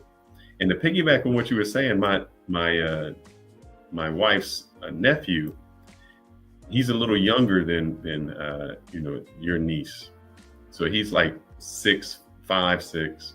And the teacher came to the mom and was like, look, he has a vivid imagination, but he's lying a lot. It's like, what do you mean? Well, he said that his aunt was petting tigers and riding elephants and doing all these things. And she was like, yeah. Like when we went to Thailand, that's what we did. So they couldn't believe that this little kid could see his mom and them doing all of that, because it just seemed so out of the ordinary and so extraordinary. And another fact I was thinking about was, at an older age, we talked about perspective and I think priorities. When you were young, your mom like, I can't miss this job, I can't do this, I can't do that. You're at the stage now where your priorities can be like, no, my child is first. This important thing in their life I'm putting first over this live stream or over this. And that's where something becomes entirely different, because now you see life entirely different. where your priorities become different. I think that's so much more important. Yeah, that's facts. T-Mac, wow. He said his daughter's been traveling since she was 13. He made a mistake of putting her in business class. Now she expects it all the time. Now, T-Mac, you done started something, brother. Now, that brother that has to date her eventually is going to have to he's going to have to come up and meet the goal. Hey, that's Andrea right now. Mm-hmm. That's Andrea right now. We ain't going to the back. What are we? Yeah, we ain't never riding coach again. No, that's not happening. We in the hood with them heathens back there. They don't even get a washcloth. You don't get them Philistines back there. Seriously, they don't get no glass of wine. They don't get a blanket. We got slippers. So she looking like back here. What are we doing back here? Hurry up and close that curtain. Hurry up, close that curtain. A first class to Medellin, please. We're just going for an hour. But yeah, man, I kid you not. Now I'm like that. It's faster to get off the plane, so I'm kind of like, okay, yeah. Yeah. She said that she started traveling at 9 months old. There you go. Awesome. 9 months old. So she's used to the rumble of the plane. Her first flight was international trip, was to Shanghai, Seoul, and Tokyo. Okay, she a world traveler. She got stamps. She got stamps.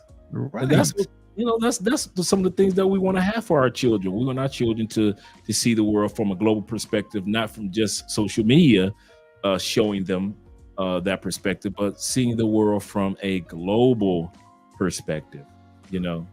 Because the U.S. will only give us one thing we can say about our country, 'tis of thee, that the U.S. will only give us what they want to give us, and most of us live in a bubble when it comes to understanding or hearing about other countries, unless something dramatic takes place, like what's been going on with Israel and Iran over the past couple of days.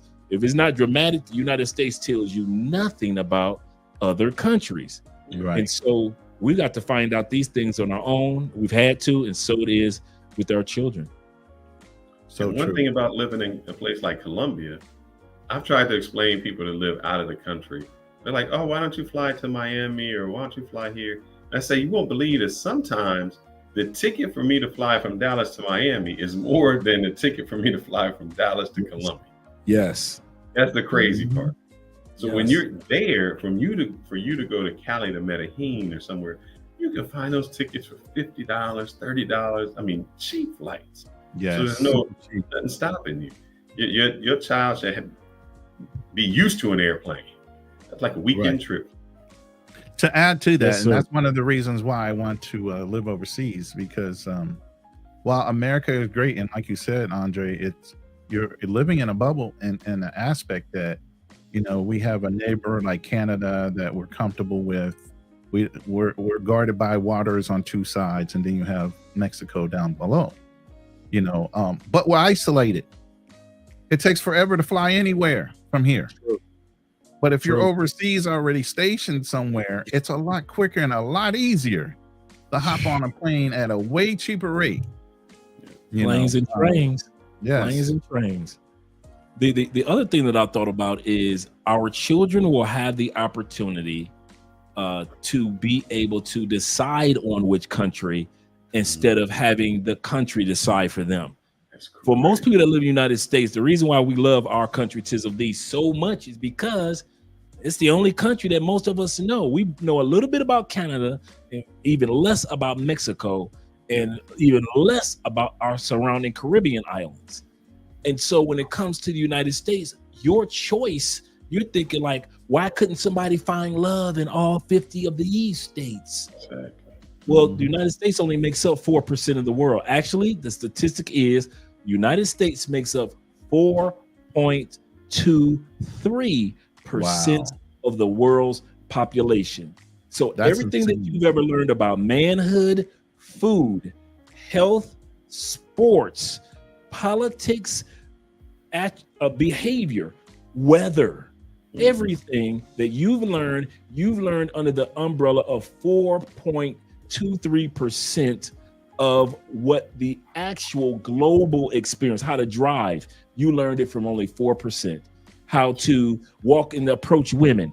How, you know, some guys come to Colombia and they still feel a little kind of like, if I approach her, will she be funny style? Well, you learned that from the United States. That 4% taught you that. And so it's great to know that our children will not be taught by what I call the 4%ers. So anytime you guys hear me say that, that's what I mean. The United States is only 4.23% of the world. Therefore, our experience and our knowledge and our insight, even with 50 states, still only makes up 4.3% of what manhood is actually like, and experience of food, clothing, opportunities are only shown to you by 4.3% of the world. And that is so crazy that what you said, they have a choice.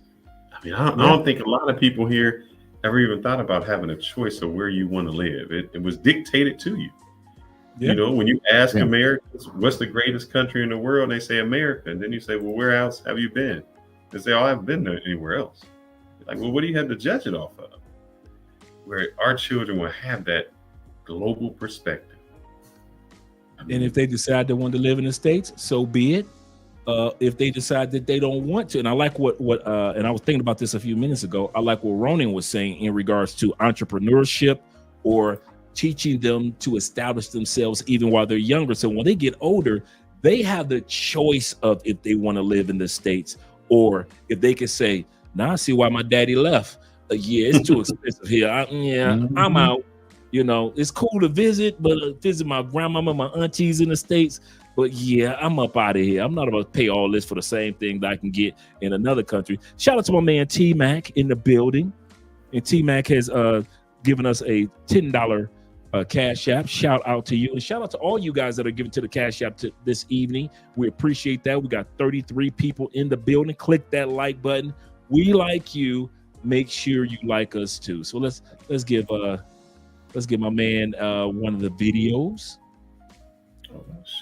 Showing the proceeds. Let's give we can go with Thick Thelma real quick. Let's go with Thick Thelma. Let the show begin.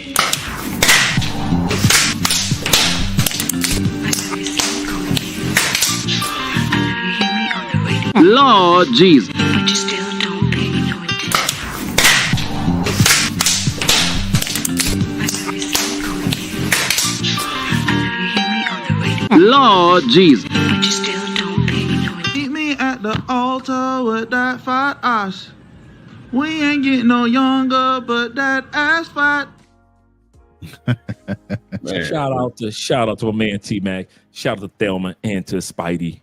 Because that you do it for a Scooby snack. I do it for less than a Scooby snack. For real. That was thickness at its finest. And kind of funny about understanding different cultures.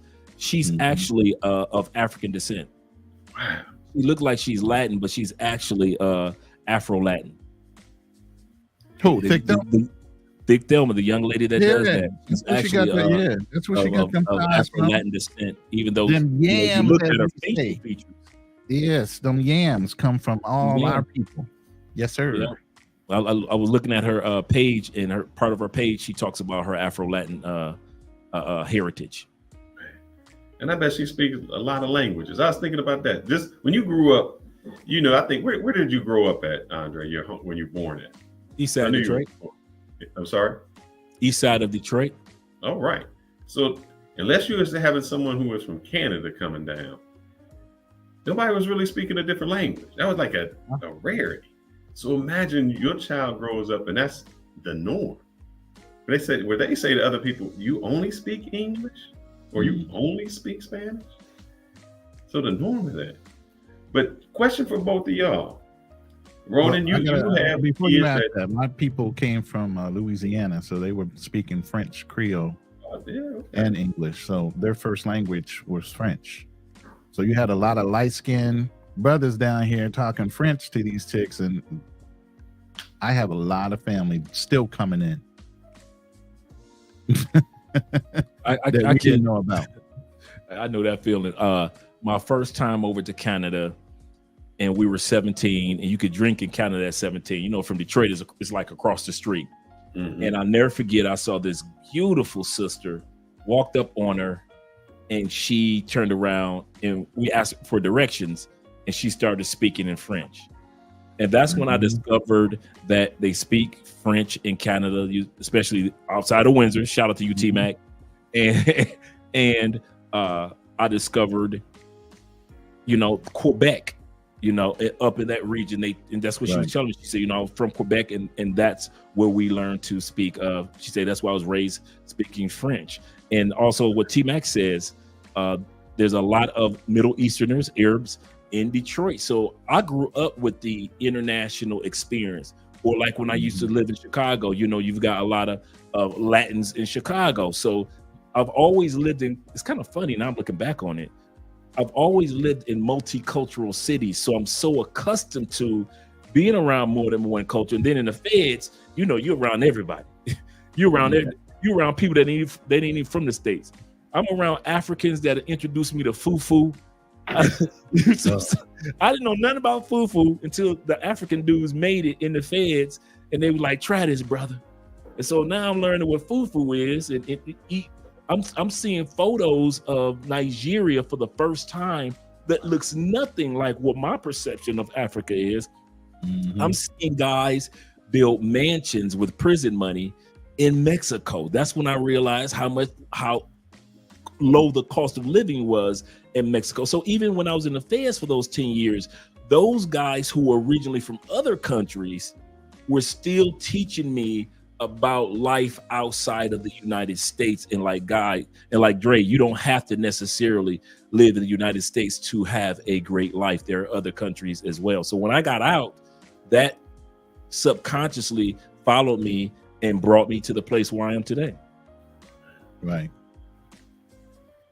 I have a question for both of y'all then. You had a stepchild when you were younger, so you had that experience. And now you're going to have a child older. Same with you, Ronan. What do you think, if you had a choice, would you rather wait till you're older? Would you rather wait till you're younger? What do you think the best, the good and the bad of both are? Who wants to go first? I would have did it now. It's the best part of life that I've ever had. I won't even lie to you. I love the 50s. You basically got the cheat code to everything. Yes. You can get with the mama, the auntie, and the daughter. At 50, if you take care of it right, you already kind of understand, like, even if I lose money, I still know how to make money. At 50, okay, I gotta change my diet to whereas in your 20s, you just drinking, smoking, and freaking everything. You catching every type of little, I need to go see the doctor. So, in your 20s and 30s, no offense to your 20s and 30s guys that are out there, but I'm telling you, these 40s and 50s, they have a sense of cheat code to life that you don't have in your 30s and your 20s. And so I would sit back and say, right now, I would be a parent now after over 40 than I would be in my 20s. Now, historically, people have done it in their 20s and their early 30s, and that's how life works. And then when you get older, like, oh, my kids are 22, so I can go out here and act wild now. Nah, let me let me do it now, because I could still do what I was doing before and still have children for the most part. I could still travel. I could still write my books. I could still do content. I could still do consultations. I could still be in Theo's class. I could still progress as a man, in other words, at the same time being a parent, to whereas when you're younger, it's a little bit more challenging to juggle life, because you don't realize that that's a part of life, the juggling part. I agree. And I think the reason it may be better, think about this.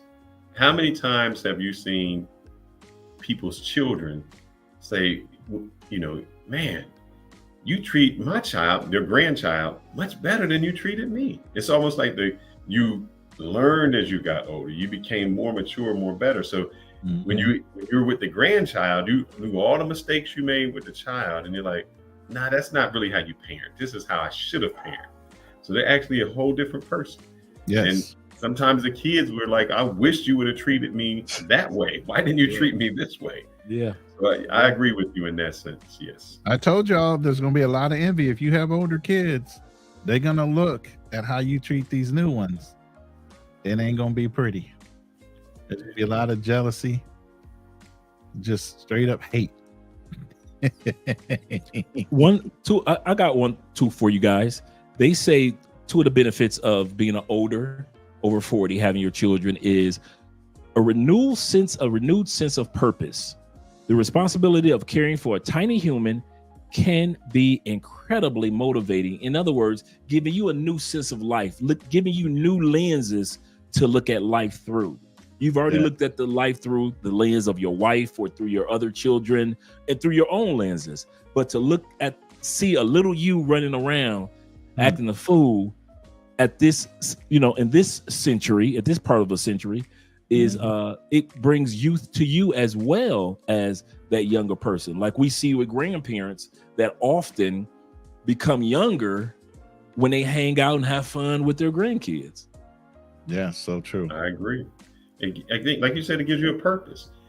Sometimes people get in an older age, they give up. There's really nothing. It's days. It's just every day is the next day. But when you have a child, now you have something to live for.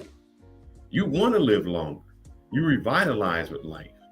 It's like, 70 ain't gonna make it for me. I need to make it to 90. I need to make it to 100. I need to do all these things to get there. That whole purpose is there. Like you said, you look at your child and you're like, wow, that's something like special. That's something I created. And I think your life at your age of 50 is slower. And what I mean by that, when you were younger, it was all about the hustle, the bustle. I got to get here, got to get here. You never stopped and smelled the flowers. Now you get to sit back and like, that's what my child is doing. You actually enjoy the moments instead of just having those moments pass you by. That's why when you have a kid when you're younger, they always say, well, you better watch them now because in a blink of an eye, they're going to be older. And that just means you never had that quality time with it. You never spent that time with it. All that was just a flash. When you get older, it becomes more important. The days mean something. Those moments mean something now. Yeah. I got one for you guys. Let me add to that real quick. I would say through our life and the turmoils and the things that we're exposed to, as men, iron sharpens iron, but we get jaded with our lives experience.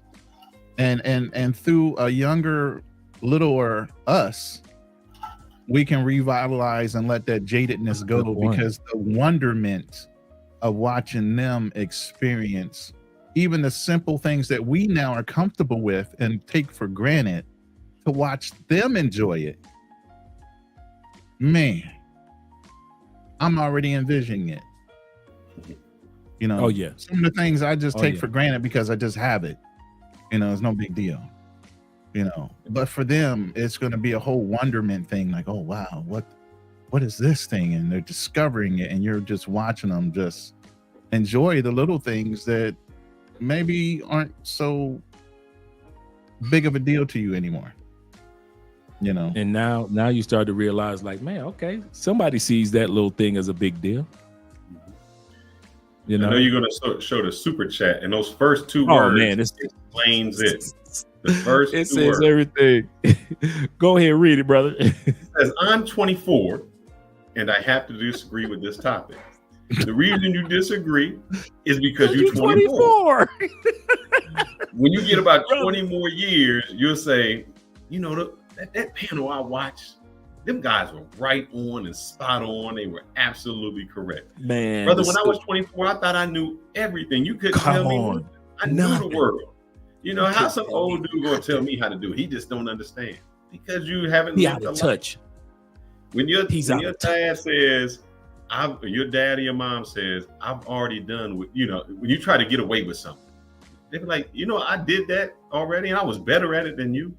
What you're trying to do, I've done 1,000 times and I've done it better. Yep. So the reason you don't agree is you're 24 and you haven't had that experience. Now tell me, I guess my question would be, if there was a company and the company had you know, you wanted to work for a company. That owner, that CEO of a company had lost money, gained money, seen the tide flow up, down.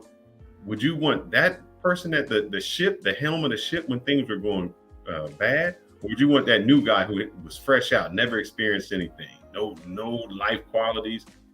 Who you want to run it? You want that person who has that experience, who's been there, done that. And that's what an older person does or has been. The things you still, just think about this. Andre is almost double your age. He's twice as much. Ronan? Yeah, we are. So the things you're thinking about doing, when you were just a dream, swimming around in your father's little sacks, he was already experiencing life. He was already doing all the things you wish you could do. The music you listen to now that you think is new, we jammed to way back then. You just think hip hop is new. We were there when hip hop was invented. I mean, you just on your phone. We were there before there was a phone, brother. Yeah. So yeah. I'm gonna get off my soapbox, guys. Go ahead. No, because a lot of times, you know, when you're younger, and we understand, brother, I tell you, we can relate. Do not think that Ultimate Cam, don't think that you said something that we hadn't told older people also. Older men, we used to tell them, you know what you talk about, you out of touch, you know, come on, old dude, you tripping. Old dude, you don't know what you're talking about, going over there with the old folks. And then, because we thought 50 was old. Yeah. We thought 40 was old. At 24, you think 30 is old. You know, you get you a 30-year-old girlfriend, you like, yeah, I got me a little son, she a veteran. Remember how we used to think if you was in your 20s and you got your little lady friend that was in her 30s, you thought you had somebody that was old, like she's experienced at 30.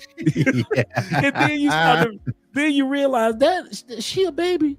That's somebody's child. She's still young. Remember, the human brain doesn't even finish developing until the age of 25.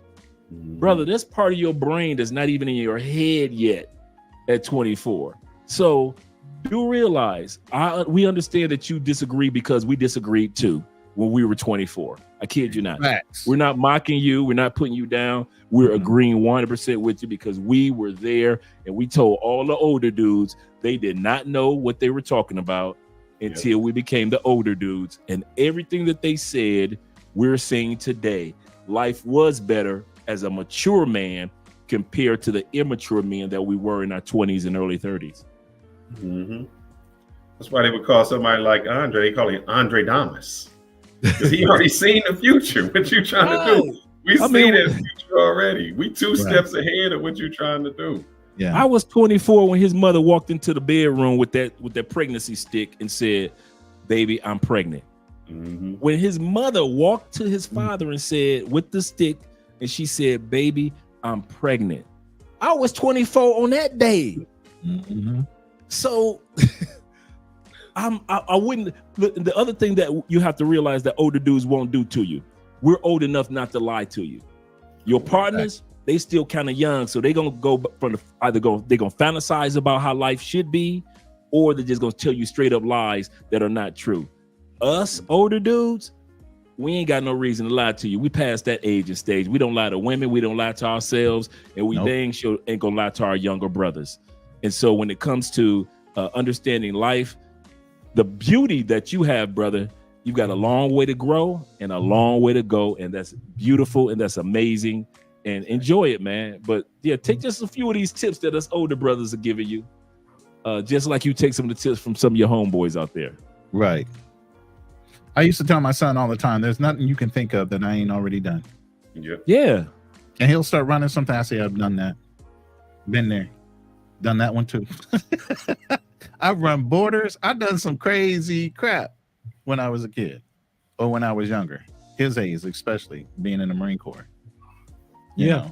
And then the other thing is a lot of guys can't relate to what we're saying because we speak on this channel from a global perspective. Mhm. And so most guys that are having their children are usually just having their children stateside only, and the children won't travel. You know, there's nothing wrong with having your kids while they're in the States. You're established in the States. But if you're a person that doesn't travel with your spouse or travel with your children, you won't understand a lot of what we're talking about in regards to the international perspective of, and also if you're a future father or a current father, and you're only having your child in one culture. Correct. If your children are black and only black, or white and they're only white, or Latin and only Latin, do realize there's nothing wrong with that, but you can't relate to what we're saying about having a child in the Philippines as well as we're being Americans, or a child that's half DR and half a Black American, or me half Colombian, half Black American. You can't relate to that. And so a lot of what we're saying tonight, not talking to the gentleman, just talking to anybody, a lot of the topic in which we're talking about tonight is not relatable to some guys because you only know the world from the U.S. perspective and not from how we're speaking, the global perspective. Correct. Yeah, but I think if he travels, he'll understand that even a woman, he's in Latin America, a woman is 24, might not be wanting to be with him because they would feel that he's immature. Right. They want somebody, they're like, he's still playing around. He's this. So when you get older, and when you get a little bit older and you are trying to settle down, you'll see that reverse. You'll see it from a whole different perspective. This is the best comment I've seen tonight. D Ward, y'all see this one? Yeah. Go ahead and read that one. As an older man, he's right with this. I can afford more liquor and better liquor. I would say you can get better liquor than that cheap Mad Dog we used to, or Booms we used to drink. Oh, that was great. OE 40. I can afford more liquor now, which will make parenting more easy. That's right. Yeah. That is Man. right. No, we're not to drop the link. See, that's another thing. You haven't watched us long enough. We're not to drop the link type of channel. Drop the link. That's not us, brother. That's this not that channel to drop the link. When we do drop the link, it's a subject matter. Let's say I was up here by myself talking about this topic, and then I knew there were mature men in the audience, and I said that you're not mature. I'll say this again, not saying that you're not mature, but if there were men that were over 40 want to discuss this, then I would drop the link. But we're not the drop the link for the back and forth counterpoint discussion. No, we're not that channel. That's Austin Holloman. Shout out to Austin and other channels that do counterpoint discussions. But no, we're not. In 5 years, brother. Actually, this will be our 6th year we're going on. 6 years of YouTube. We don't drop the link to have counterpoint. Well, I hope you drop the link to this. Guess who just dropped in the room? You need to look at the link down there. That's somebody you want up here. We got Why is this man in the back? What's this man in the back when he should be right here with the both of us, with all three of us? What's going on, Taylor May? Shout out to my man. What's up, gents? How you doing, brother? Yeah, man. You know the time is different here in Thailand, so y'all got to excuse me, brother. But you said you still on CPT time even in Thailand? What? man, it's 9 o'clock in the morning here, brothers. 9 o'clock in the morning. Yeah. So we definitely in different time zones, man. But I've been able to enjoy the chat for a minute. Just listen to the comments, man, and I definitely agree with you. Being a father, man, after 40, and I should even say now after 60, because I'm 62 with a 2.5-year-old daughter. It definitely gives your life a lot of purpose. You thinking and you're not thinking just for the moment. I'm thinking like what school she's going to. I'm thinking about, of course, setting up. I just finished doing my revocable will trust. I think I made it. So, and I put in stops and brakes and everything, where, at a certain age, 18, she gets something. I put in some benchmarks where she has to finish a 4-year degree in the U.S. Then she'll get another amount, and then at 30-something, she'll get, the full trust. So you ain't thinking about that stuff at 23, 24, 25. Nope. First of all, you ain't got no assets to eat. You know, most of us won't have the assets to even think about that stuff. But being a father at an older age, man, you have to think about those things, and you made enough mistakes not to impose those on your child. More importantly, true, because when you're young and you're a young parent, you're going to make mistakes because you're young yourself, and at this age and stage, you can see where the knucklehead mistakes I made at 24, 25, 26, and so on. But you don't have those tools in your toolbox. So it's definitely a different thing. I think you can raise a wiser child. Not saying that you cannot raise a wise child to be a young couple, but but just from my perspective, I think you are more wise at raising that child, which will definitely have that influence. When I was younger, man, I used to always hang out with the old cats. That was my thing. If I go in the barbershop, I'm in the corner with the old cats. I'm hanging out with, my older uncles while, my brother and his friends and my other brother are out there playing basketball on the basketball court. I'm at the dominoes tables with the old men learning to play dominoes and soaking up some of that wisdom. Right. So there is a major shift. There is a major difference. Having a child, becoming a father, especially at an older age, and then, as Dre said, put on top of that, having a child overseas, that brings its own differences. I definitely don't see any problems, but it has its own differences. Now you're dealing with two cultures. Like me and my daughter mom was talking, so we're getting her passport. So she's like, okay, well, she's gonna have American passport. She don't need Dominican. I said, yeah, she's getting her Dominican passport also, because when she's traveling, I could take it to the U.S. We'll use a U.S. passport when we're going to the U.S. That way we don't have to deal with visas and all that. Then when she comes back, we'll just check it in as a Dominican citizen. That way we don't have to deal with that visa and everything. And I want her to allow her that dual citizenship so that she understands the very unique but very blessed position that she'll be in. So it's a difference. It's a difference, man. And it's a beautiful difference at that, It's definitely a beautiful difference. Yeah, I was just thinking the same thing. How beautiful that is. And I didn't even think about the part that you just said in regards to her using one passport for one reason and then using another passport for another reason. Advantage. Especially a lot of other countries, you have access to certain countries with different passports, where it's an issue with Cuba, but if you have like a Filipino passport, Cuba is not a big issue. So there's different accesses per passport based on the whatever negotiated things you have with each country. Yeah, but now I'm gonna tell you, you can't get into Cuba with American passport. I left Cuba. I went maybe not quite a year ago. I was down in there.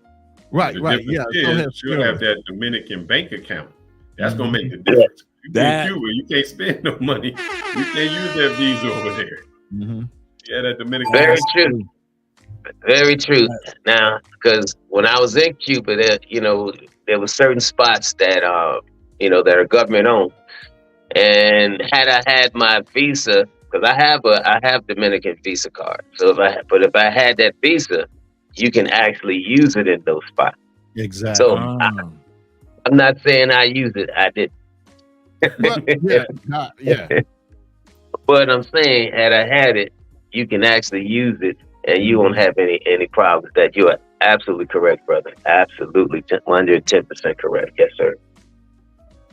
So do you think your experience will be entirely different than your daughter's experience? Meaning, she'll be able to travel at a young age. She'll be able to speak a different language. How do you think that's going to affect you? And how is that different than how you grew up, or maybe other children grew up? I mean, this is my second child overseas. Unfortunately, I lost my oldest daughter, Solange. Thank you. And I just I think you have to have a certain amount of balance in there. Like with my older daughter, because they knew she had an American father, they used to call her rich girl. I forgot the Spanish term for it. And she didn't like it at all. She didn't like it at all. But clearly they could see that she had more opportunities, more amenities than her friends. So I think it's just a thing, man, of making sure that you put a balance of letting your child know that, listen, you are blessed in ways that your friends may not be blessed in. And that's why, like I said, God forbid I kick this bucket early. I put those benchmarks in that will that she has to meet.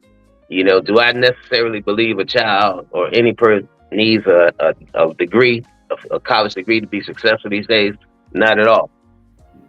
But I want to give her that experience. I want to make sure that she has that level of commitment.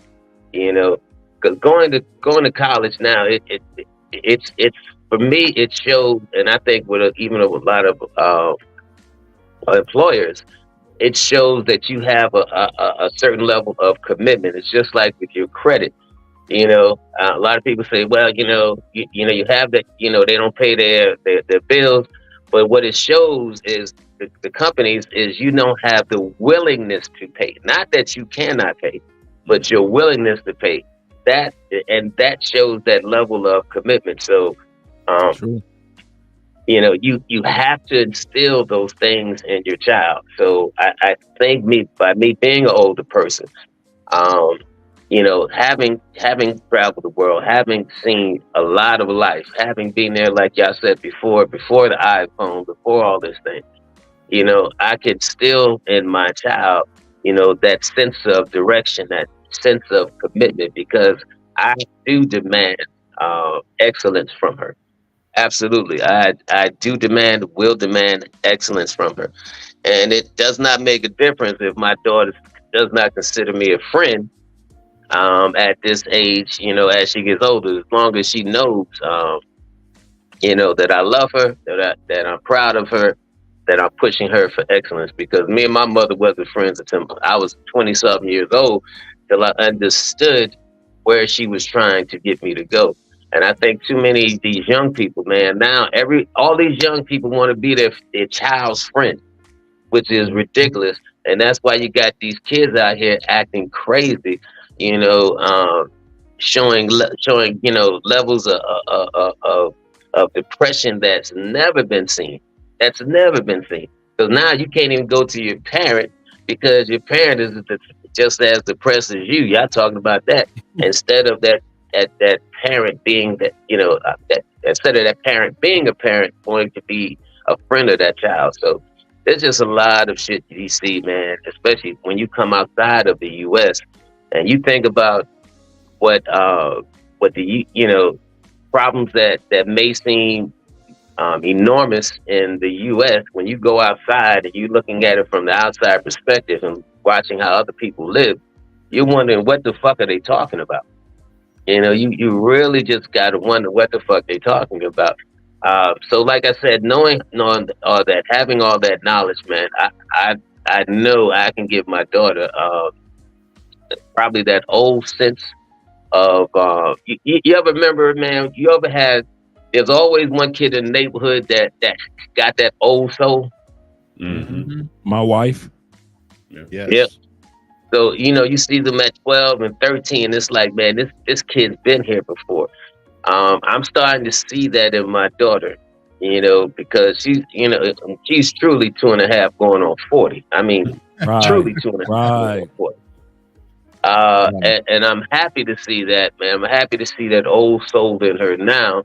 And that way, I could just cultivate it and just hopefully make her an extraordinarily, not so much successful the way people see life as in business and everything, but successful as a human being, that she'll have something to give back to the world and to give back to my legacy. I got a question. We brought this up maybe before you got on, but you said something that kind of intrigued me. You said that you became friends with your mother when you were like 20. So my question is, one thing we talked about was, at our age, are we going to miss a lot of milestones, weddings, grandchildren, and what happens if, God forbid, you leave this earth before, say y'all not friends now and you need to reconcile, and you leave before this able to happen just because of our age. So do you think it's a detriment for us to have children at that, because we miss those milestones and we don't have that second chance opportunity? No, I see the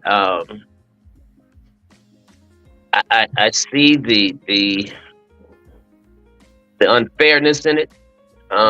But some people may see, they may say, well, if you're having a child that, in your late 50s, 60s, or that it's unfair to the child because you want to be able to walk that child down the aisle. But you can have a child at 20-something and never be able to walk down the aisle.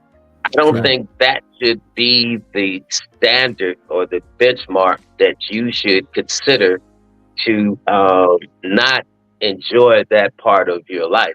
Because listen, we're living longer now. I'm in really, really good health at 62. I get up in the morning, man. I hit 250 push-ups. I work out, exercise regularly now, and all that is because I want to live into my 80s. I want to be able to see my daughter at least graduate college, maybe walk her down the aisle. So that center of purpose that we talked about earlier, I think that focus is that puts more focus on me being healthy, because I want to be able to achieve those milestones with her. But I certainly would say to any cat, man, and I know a lot of successful older dudes who have asked me about this, man, listen, I'm 57 years old, I'm successful, I got money, but I don't have a legacy to leave it to. And I say, well, why not? Now, I'll be the first to tell you, I'm not going to have no children in the U.S. Just ain't going to do it. Ain't going to do it. I'm not putting the government in my damn business. I'm not throwing any shade on any older cat that has but I've seen it, and I've seen dudes, man. It's just sad what I see goes on with the young lady and the older person, especially if that woman knows that he has me. And no matter what you have in place, Tyrese is a perfect example. Even if you got prenups, even if you got concrete, documents showing that, hey, you get X, Y, it means absolutely nothing, because this chick hired 3, not attorneys, but 3 law firms to break everything. So me having a relationship with a lady in the States, getting her pregnant, that's never going to happen. So I would tell any older cat, if you're going to do that, leave the damn country. Don't do it in the U.S. Leave the country. Like I said, me and my daughter mama are not together now, but that's by her choice, because she was living with me. Me and my daughter mom were together 2 years before she got pregnant. She was living with me during the pregnancy. After the pregnancy, it was her choice to leave. Not a problem. But we do, at this point, we had some rocky road, but at this point, we have a really, really great relationship. I don't have those crazy issues, baby mama drama. There's a little bit, but not even on a quarter scale as I see cats, my friends, going through in the U.S. So that's what my best advice would be. Listen, if you're an older cat, you got your shit together, you want to start that legacy, don't do it in the U.S. Go outside the U.S. Absolutely. There you have it. There you have it. Even those that have gotten their wives from outside the U.S. Yeah. There's nothing wrong with going outside the U.S., man. There's nothing wrong with it. I'm telling you, there is absolutely nothing wrong with it. It could be this, and even if like I said, if you and the lady split up, what would be the difference between, let's say, if you were from New York but you had to move to California for job opportunity, you still got kids in California. You know what I'm saying? It's the same thing. You hop on a plane, you go see your child, you spend time. When I'm in DR and I see my child, I'm there for months at a time. So it's not like I do a drive-by weekend and I'm out. I'm there for 3 or 4 months because I have a residence there. And I keep that residence there, man, because I want my daughter to go into her same room that she's been knowing since she was born, Right. playing with the same toys. So yeah, familiarity, that's what you want to give that child, that stability and that familiarity. See, that's what we brought up earlier about having like a home. And I told them I would be inclusive of her family having access to the home so that when we travel, they could babysit the kids in our home because they're more comfortable within their own environment versus me having to cart them in the Philippines to whatever situation that her parents are living in, but there will always be a place for the family, within my community. Obviously, I'm moving into their country. You know what I mean? Oh, yeah. Do you think having a child at an older age gave you a new lease on life? I know that's a weird way to say it. You were talking about working out, exercise, you doing all those things. Do you think it gave you purpose, a new lease? Like, I got something to live for. For me, it did, because I lost 2 children. I lost my son in the States. He died at 42. 41. And I lost my older daughter, who was Dominican.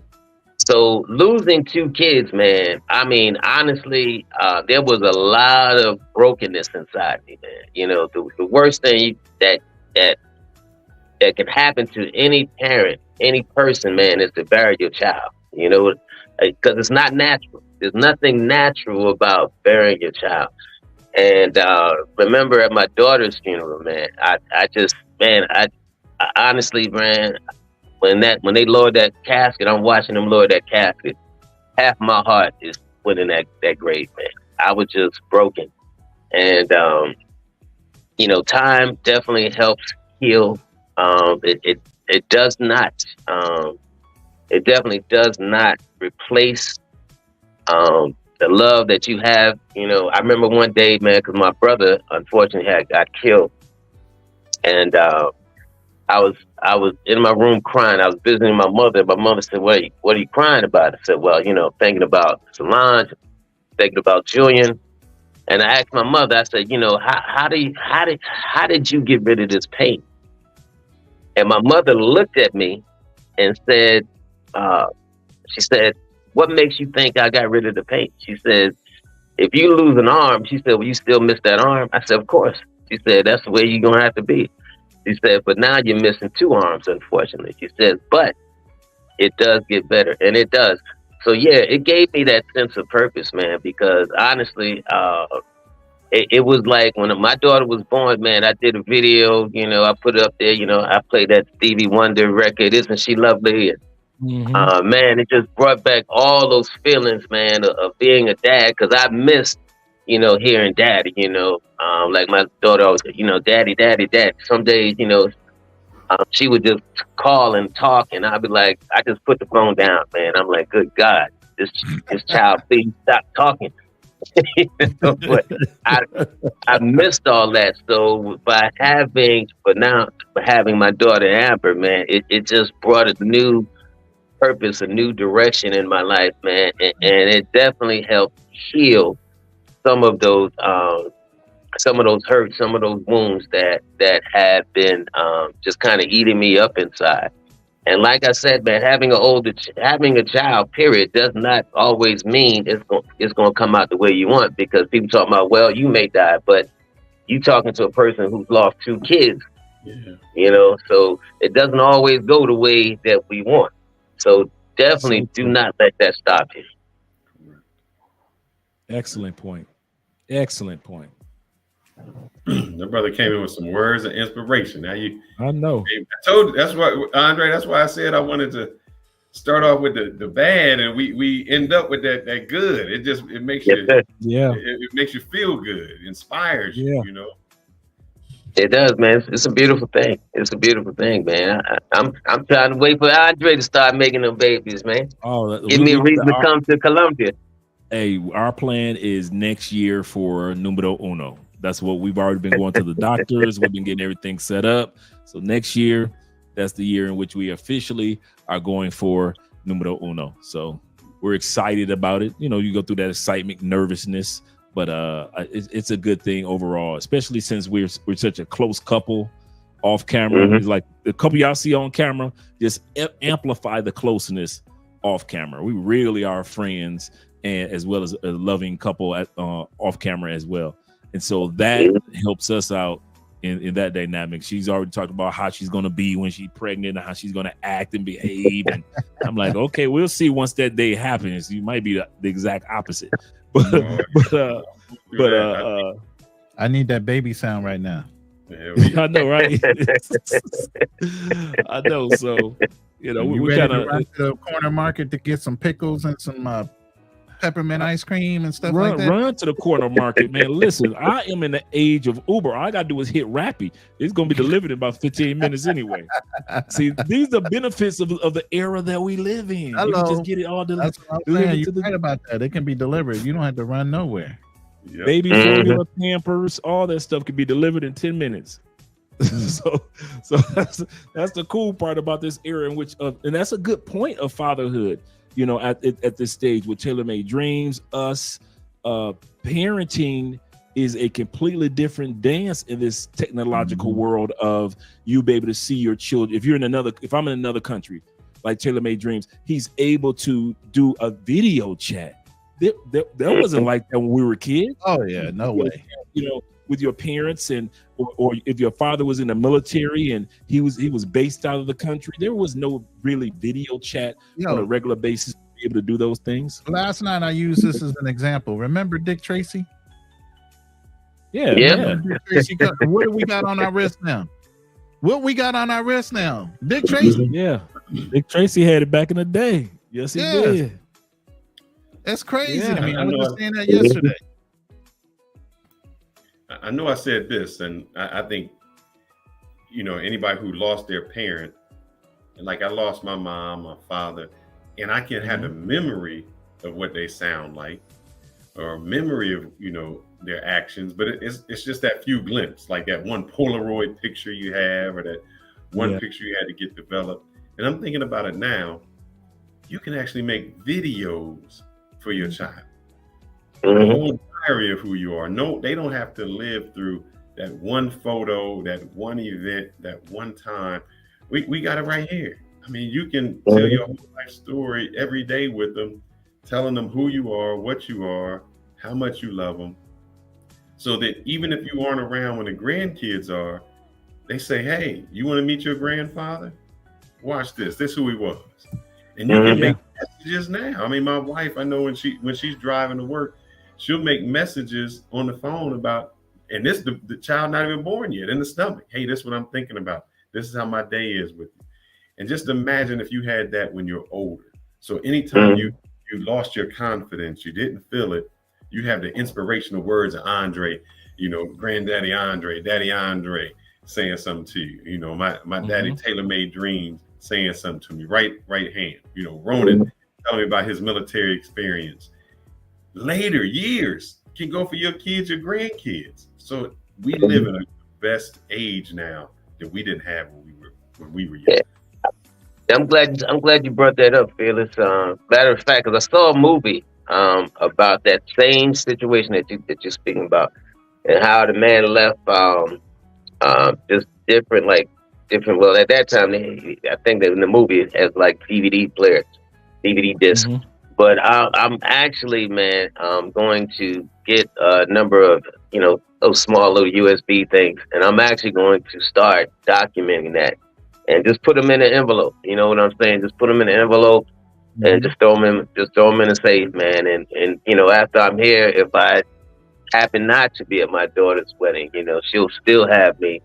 You know, and I'm gonna name all the envelopes, you know, on your wedding or your 18th birthday or whatever, you know, just those different milestones, or when you're feeling sad, you know, this is my advice. So yeah, absolutely, man. And I think we should take, especially being an older father, we should take opportunities of the technology that's available today, so that our child does not miss those important talks with you. Absolutely, brother. I'm glad you brought up that point, but absolutely. And I'm definitely going to be doing that myself. Yes. You never know how advanced AI now is. If we start documenting that stuff now, AI can take a combination of all those videos and all those recordings and make a you. So they can have full-blown conversations with you based on the knowledge base of what the AI learned about who you were. And now you can do it in different languages now. Yeah. You can actually make a video in English now. And I've got the apps.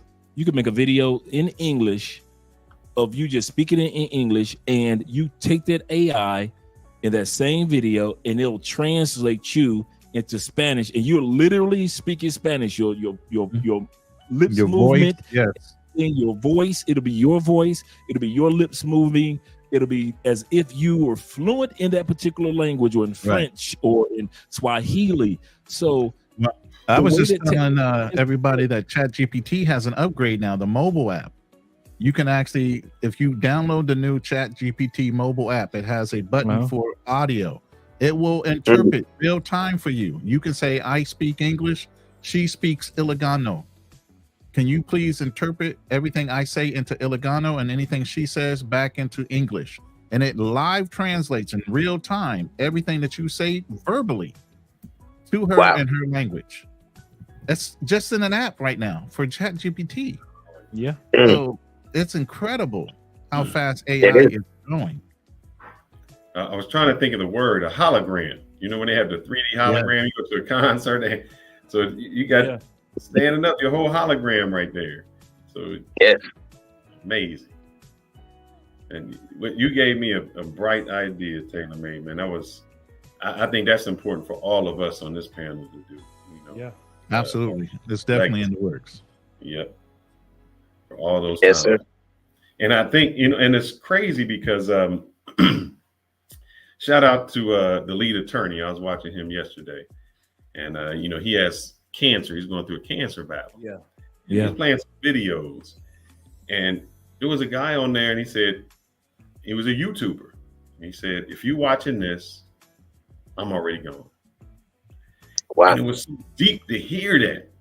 So the guy already knew he had cancer, and he was saying, this is what I'm telling you. This was my message, and I wanted you to hear it. But those words just hit, you know, it's like, if you watching this, I'm already gone. So he already had made a video about his life. So imagine when you do that to your child to say, hey, you know, if I'm not at your wedding, I'm here at your wedding. Here's what I want you to know about your wedding or your graduation, or, you know, this is my first grandchild that you have. Hey, this is how I want you to raise it. How impactful something like that can be. We live in an age, and you know, we all using technology. I hope that we start using it to those benefits, to not just say, hey, I'm just making this little tape or something like that. Right. And absolutely. So if you guys don't get anything out of this panel, I know I got that out of it. You know, if no idea, that's something I can take with me that really stuck. I greatly appreciate that. I was just dropping the link for you guys that are watching us. 46 people are here. Shout out to you guys. Shout out to you guys that have donated through Cash App and PayPal as well. I just dropped the link for that AI app that you guys can or website that you can go to actually, it asks you to just make 30 seconds of you talking into a camera slowly, like you would regularly talk, but just talk slowly. And then it asks you to upload to this link I just put in the comment section. Once you upload it into the link, now it knows how your mouth moves. That's why they ask you to talk slowly. My name, and just say anything for 30 seconds. My name is Andre. I live in Cali, Colombia. And so it'll take how my mouth moves, and then it'll do it in Spanish because it knows how my mouth moves now. So a lot of YouTubers that you're seeing doing YouTube shorts and dropping them every day, they don't even do anything anymore. All they do is just add the text in their 30-second video. They'll take that whole text of what that person wrote down for them to say, and they using that same video every day of them saying different things. They just change the text or change the language. So this is the app that's kind of blowing up. Wow. That guys are actually doing that on. 11 Labs is similar to that, but I wanted to see how yours. Yeah, 11 Labs is like that too. Yep. And during my consultation, I use 11 Labs, and for the video that I do for them, I picked Carlos because we were talking about Dominican Republic. So Carlos actually speaks with an accent. So it's weird how you can just pick somebody and say, "Oh well, I'm gonna give you the authentic part of someone speaking with a Latin accent." So technology is there. Yeah, Mhm. yeah, it really is. It really is. It's crazy. It's crazy how advanced AI and technology is, and how it's going to be in the lifetime of our children. That we can once again implement this for our kids for the future. So when we aren't here, you know, there's so many things they can do to, like you were just saying, it'll be at the point where they can have everyday conversations with our actual AIs in our voice and with our opinions. Right. The more videos we do, you never know. All that can be compiled into a huge database about who you were, and the AI takes it and runs from there, basically interpreting what you would say based on your personality and everything else. By the way, I generated a promo video for this live, and I sent it to both of you guys. All that was generated through AI. The video, the sound, the script, all of it was generated through AI. So yeah, it does so many things for you now. If you want to show it, you want to share it and show it. I sent it to your WhatsApp. You might be able to download it instead of it's also on my YouTube channel now as a video for this live. Okay, let's see on WhatsApp. As long as you made me look good, Roman, I hope you. I took one of your AI generated ones. I didn't take your real picture, so let's see. AI has a problem with me and Fearless. They try to make us white guys. I don't get why they're doing that, but I'm kind of upset with AI that can't discern the difference. That light skin. Yeah. Go ahead, Russ. Tell them the truth is. Right. That light skin. Mm-hmm. I'm like, good Lord. I see. Do you want me to send you a link, Andre? Do you? Yeah. If you already, because I'll send it to my email. So yeah, just send me the link directly to my. You got my email, aspence2011. Give me 10 seconds. Yeah, because it's just. Go ahead. Yeah, and then forward that to me, Dre. When you and then there's also a new program through Google, and Google does a whole podcast on a suggestive title to hype up different things too. So you can give it a storyline and a suggestive thing of a topic you want to talk about, and it has a 2-person interactive AI that actually generates a whole podcast based on however many minutes you want to do the promo for, anywhere from 5 to 15 minutes. And it'll do a whole podcast with a male and a female perspective on what you want to talk about. Right. So there's all kind of crazy things out there now with real-time interactive AIs that are very intuitive. That's sent to you, Aspence 2011, correct? Yes, sir. Let me go ahead and pull that up real quick. And I have to apologize because I didn't know TaylorMade was going to make it because I left him not off. a problem, brother. Not a problem. I do not feel left out. I do not feel left out, brother. All love. All right. Let me get this. So how you gentlemen feel about, especially now that, we're older, disciplining your child? Do you still believe in the good old you missed it. fashion? You a little late. Yeah. You said in today's age, it's all about timeout and negotiations with your child.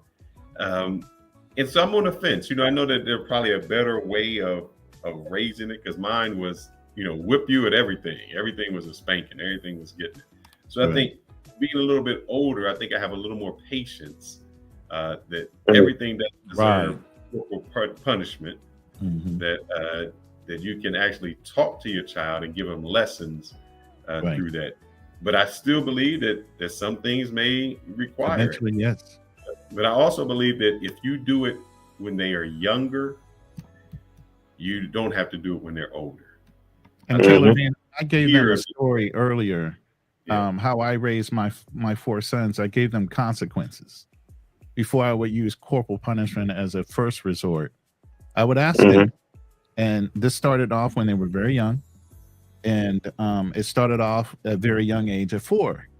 I give them 4 times, but each time I would go in and ask them if they got something done or see that it was not done. I said, what happens when I get the 4? I'm going to get spanked or I'm going to be punished. As long as you know, and I would walk away. Okay. And as they got older, it went from 4 to 3 to 2 to 1. So then as they were older, I'd go and ask them to do something. They already knew what the result would be if they did not get it done. Because as in life, you only got one time to F up before the law and everybody else is on your ass. Amen.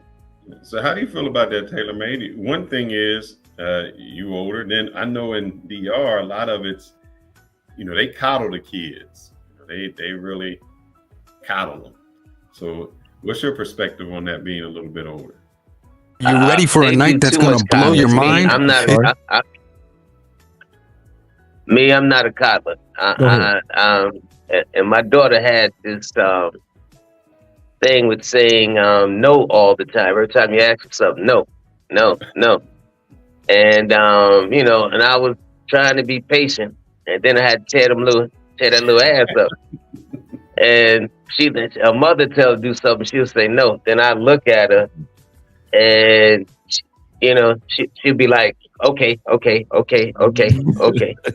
Because I'm sorry, man, but I'm old school. I want my child to be more scared of me than anything in those streets. Oh, come on now. I want her when situations come up that may be compromising, her to think that if I do this, I gotta deal with my dad. Fuck that. It ain't worth it. That crazy. I ain't dealing with that old man. No, I ain't dealing with that guy. Because I'm gonna tell you, man, me growing up, the reason I did not get in as much trouble as a lot of my friends is because the way my mother raised us, man. And I thought about the consequence, me and my brother, not just myself. And we like, man, we got to deal with Ellen Taylor? Oh, hell no. Right. Nah. Because the big thing in my neighborhood growing up, they used to have this train every week, man, with roll by these tracks. And you always know, they were carrying like toys and different things. And every week it would get robbed. Every week, man, every freaking week.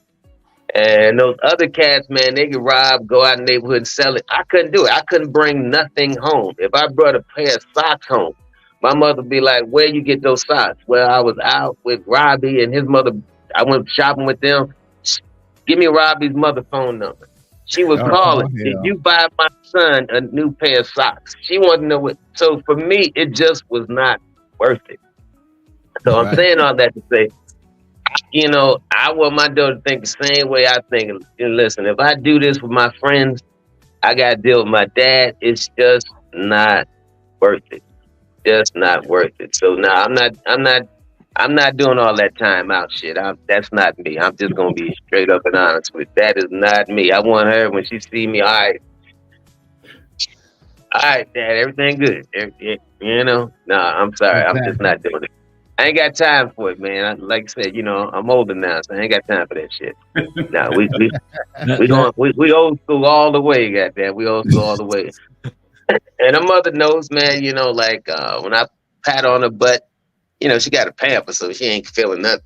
But her mother, man, she couldn't even take. She went out the room. But like I said, when I ask my daughter to do something, she does it. When her mother asks her to do it, she look at her mother sometimes and say no, and she mean it. Like, nah, I ain't doing it. But we don't have that problem with me no more, though. Mm-hmm. We don't have that problem. No. You remember, man, when you watch the pictures and the dad will come in the room and like the mom may be saying something, but as soon as the dad step in the room, shit changes. Like atmosphere. Yep. The whole atmosphere gets sucked out the room. Like, oh shit. Now I'm really. Yeah. Remember back in the day in the 70s, 80s, and 50s. It used to be wait till your father gets home. Mm-hmm. Just wait till your father gets home. Yep. I believe in that.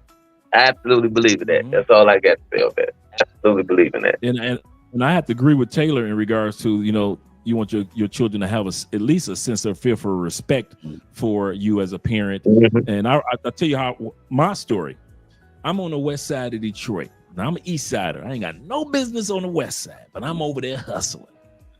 I have to get done hustling. I'm walking down the street. 2 dudes jump out. They got guns. I ain't thinking about, oh my God, I'm about to get killed. Oh, I shouldn't have been. No. All I thought about was one thing, Russ. If I get shot, my mama gonna kill me. If I ain't thinking death, I ain't thinking hospitalization, I ain't thinking about losing an organ. All I thought about was like, hey, dog, y'all go ahead and take this money, because if I get shot, my mama gonna, and that's why I told him my mama gonna kill me. So y'all gonna take this paper, dog. I got you. I ain't got no business being over here anyway. Right. My point is that my mother had established that respectful fear in me, that even when my life was on the line, I ain't even think about my life. I thought about my mama gonna kill me. It's that threat that they put in. I remember Shaquille O'Neal was saying that him and Charles Barkley got into it on the court, and by the time remember that story, he started walking in, his mom called him up. It was like, you need to apologize. Now he a grown man, as big as Shaq is, he cowered down. My mama said, I gotta apologize to you, and still respected her enough to do it because he instilled him in that. That was instilled. And she said she just got off the phone with Charles Barkley, mama. She said, I just got off the phone with Charles, mama, and I'm letting you know, y'all need to go. You need to apologize and take care of this and squash this. And I'm like, I mean, those mothers were moving fast, fast to squash that. But that started when they were young. Sir. You can't wait to child turn 18 and decide, all right, I want to switch from your friend to your parent now. No, that starts at the beginning. Now, once you get older, now when you're in your 20s, you know a little something more. Now we could be friends because you're on that path. But you can't do the reversal. But now, man, like this X generation, this Z generation, everybody want to be their child's friend. Even my daughter, mom, she want to be her friend. I'm not, and that's why, like I tell the mother, that's why she tells when you ask her to do something, and she look at me and jump right to it when I tell her to do something. There's different. One is the parent and one is the friend. That's how it is. The challenge that I have to expect if we have a boy, because in Latin cultures they spoil the hell out of boys. Boys don't do no wrong, and so me being American, I used to tell my stepson, I said, boy, you know you built for ass whoopings. You got an extra layer of ass that's made specifically for ass whoopings. If you don't enough, you built for ass whoopings. Your sister ain't built like that. She got, she just built like a girl. I say the Lord gave you an extra layer just for ass whoopings. Don't make me take advantage of that layer, boy. Go on in there and do what I asked you to do. And I only had to spank my stepson one time, but I used to always use that one. Boy, you built for ass whoopings. Believe me, they didn't want to try us. They didn't. No. The boys weren't built like that. No. Yeah, definitely. But we've been on here for 2.5 hours. I don't want to keep you guys all night, and plus I'm in Theo's class, so I got homework. Before you leave, go ahead and play Ronan's little extra or intro. Oh yeah, I got that set up too. I'm glad that Ronan mentioned that he made this 100% with AI, gentlemen. And so let me pull that up and show the video. Give me a second, gentlemen. I just had it up too. About to play it. There we go. Ladies and gentlemen, are you ready for a night that's going to blow your mind? It's the podcast you've been waiting for, and it's all going down tonight on Love Crossing Borders, hosted by none other than the man himself, Andre. And let me tell you, this episode's going to be one for the ages. We got two powerhouse guests joining the mic tonight. First up, we have Ronan Travelers, a semi-retired Marine businessman and father with a life story that could write its own book. From military service to business and fatherhood, he's got wisdom and experience for days. But that's not all. Joining the conversation, we've got Fearless Podcast, another incredible businessman and father ready to share his perspective. These two dynamic men are here to drop some serious knowledge, especially as more and more older men are taking their journeys beyond borders. Tonight, we're talking travel, business, and fatherhood, how these men are redefining life and adventure as they cross boundaries, literally and figuratively. You don't want to miss this. Trust me, it's going to be raw, it's going to be real, and it's going to be filled with inspiration. So grab your headphones, get comfy, and tune in tonight to Love Crossing Borders with Andre, featuring Ronin Travelers and Fearless Podcast. It's a conversation you won't find anywhere else. 8 p.m. sharp. Be there. Oh, yeah. Man, I like that. And all that was with AI. Goodness gracious, the things that you can do. Wow. I may have to call you, Ronin. I may have to call you, bro. Wow, that was amazing. Yes, sir. Yeah, I whipped that out Yes, right before sir. we got on tonight. I was pressing to get it done. That was Oh, nice. and how long- I like Now, that. all you have to do now is attach the link to that, and then you can run it as a promo for them to click on the link and come back into the replay. Mhm. Oh, wow. Okay, cool deal. Your StreamYard now has the intro and the outro automatic. I saw that. I saw that. Now that they have the intro and outro. Absolutely. So I'll have to get all that set up. The guys like, the cowgirl outros and the police women outros, things like that. So shout out to all the guys that came in tonight to tonight's live stream in regards to fatherhood in your 40s or over 40. So guys, definitely we gave a lot of information, and we gave a little bit of information in regards to AI that we put in the chat. So guys, make sure you take advantage of it, because you see the results that Ronin was able to get in regards to his live stream. In closing, gentlemen, what would you guys have to say, your last bit of information that you would share to guys that are thinking about doing what you guys are either have done or are about to do as far as fatherhood over 40? Well, let me say this real quick. I ran 2 polls during our live. One of the polls was, would you have kids after 40? 80% of the people that answered the poll said yes. 20% said no. Then I ran a secondary poll that said, are you planning on living abroad in the future? Out of the voters, 100% said yes. Wow. They are planning to live overseas. So of your listeners, everybody is definitely considering living overseas. They're just trying to pick objectively where they want to live overseas at. So in that respect, you have to look at what we talked about, having children overseas, whether the laws in those seas overseas, and how is that going to benefit you as far as your access to resources, and for them, for your legacy. One of the reasons why I would plan on having kids in the Philippines is also because of legacy. I can't own land in the Philippines. Only my wife to be would be able to own the land. I can own the house. But if I have children, guess what? Guaranteed built-in legacy for my children. There we go. Even with me spending the money to build a house or buy a house there. So you have to think long terms on different things. Also, Taylor May brought up the fact of putting in an irrevocable trust. You set those up now and start putting your assets within them. And I mean, all of them. Your investments, your life insurance policy, ownership in cars and homes can all go within that irrevocable trust. I cannot spit that out properly enough. But those are things as an older gentleman that we already start looking at, because we understand mortality. Right now, you guys are young enough, you don't understand mortality can come at any time. You're blessed every day that you open your eyes. As you get older, you understand that mortality is not promised. So then you start preparing. Not to say you're going to end your life, not to say that you're going to die tomorrow, but at least your kids are going to be well prepared for and taken care of, because of the resources and assets you took all these years to build. They're not going to go to waste. They're not going to get lost in probate court because your kids want to fight over a life insurance policy, even though you have already set up how you wanted to do it in a will. A will is not going to stop people from going to court to fight. A trust will. So with that, all I'm saying is, plan your future well, continue to grow your resources, and hey, 40 plus is the perfect time to have children, because you should already be established. This is the whole thing True. of what you're doing right now. You're building in your 20s and 30s. By the time you're in your 40s, you should be comfortable and established well enough that you should be able to have children with no big deal. Now the thing is, you got to look at country laws. Obviously, we don't even want to get married in the United States, let alone have kids right now because of laws.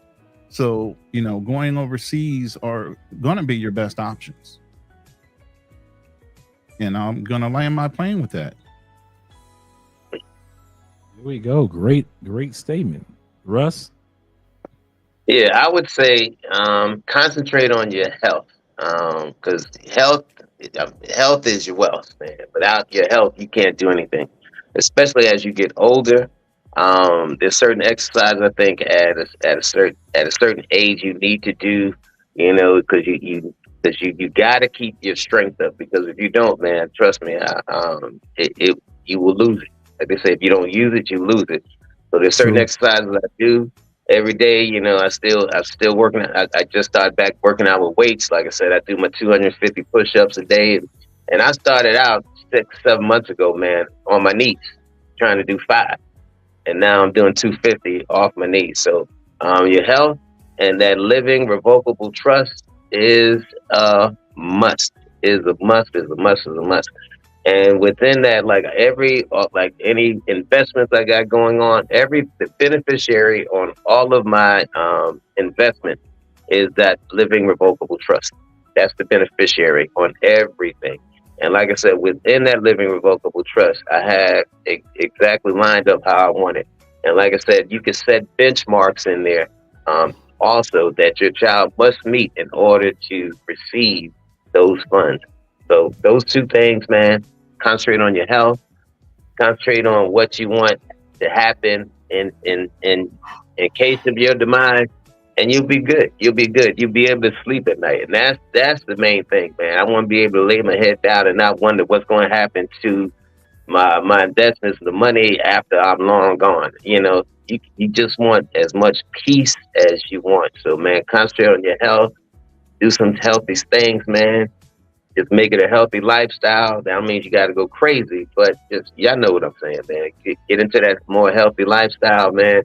That way you're able to move with your child. You'll be able to be active with your child. The worst thing to do, man, is have your child run somewhere at 2, but you can't even chase them to save them from running in the middle of the street. So get on top of your health. And I'm gonna land my plane on that. That was a good landing. This real quick. All right, Fearless. All right, brother. I'm gonna make it simple, sweet, and to the point. So 3 things. The most selfish thing we can do is to leave this earth with all the knowledge we have and not pass it on. As they say, life is not measured by the number of breaths we take, but by the moments to take our breath away. And I think having a child at this age does it. Because the graveyard is the richest place on earth, because it is there you find all the hopes and dreams that were never fulfilled. So don't let anyone tell you that you're too old to do anything. You can contribute to a life and have purpose, not only for you, but for generations to come. Who knows? You could be having the next president of the United States or Colombia. All right. I love that, brother. I know, right? Wise words. Like I said earlier, somebody's got to be Martin Luther King Sr. in order for there to be a Martin Luther King Jr. So I'm glad that you guys came up with this particular topic. I'm glad that we got a chance to speak about this, because it's not often that men over 40 are encouraged to continue on with life while in the States. A lot of us have learned outside the States. What we're talking about is the norm. And that's what my last statement is. Guys, there's a norm in the United States and there's a norm outside the United States.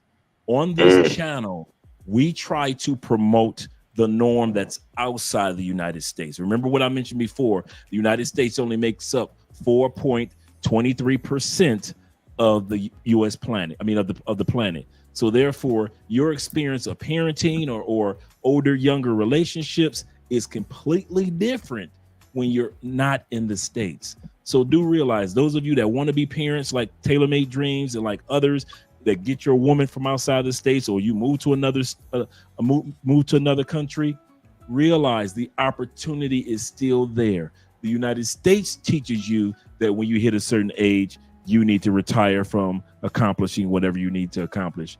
But other countries show you no matter what stage and age of life that you're in, you still have opportunity to be a great man as well as a great father. And at the end of that, we want to just end the live stream and say thank you for all you guys that have came through. And we're going to end up with these cowgirls, because I know these guys want to see the cowgirls before we. Yeah, we're both in Texas, me and Fearless. So hell yeah, bring them on. Okay, we got the cowgirls coming through. Let me get to them right now for the outro. Shout out to all you guys that are here. Here we go.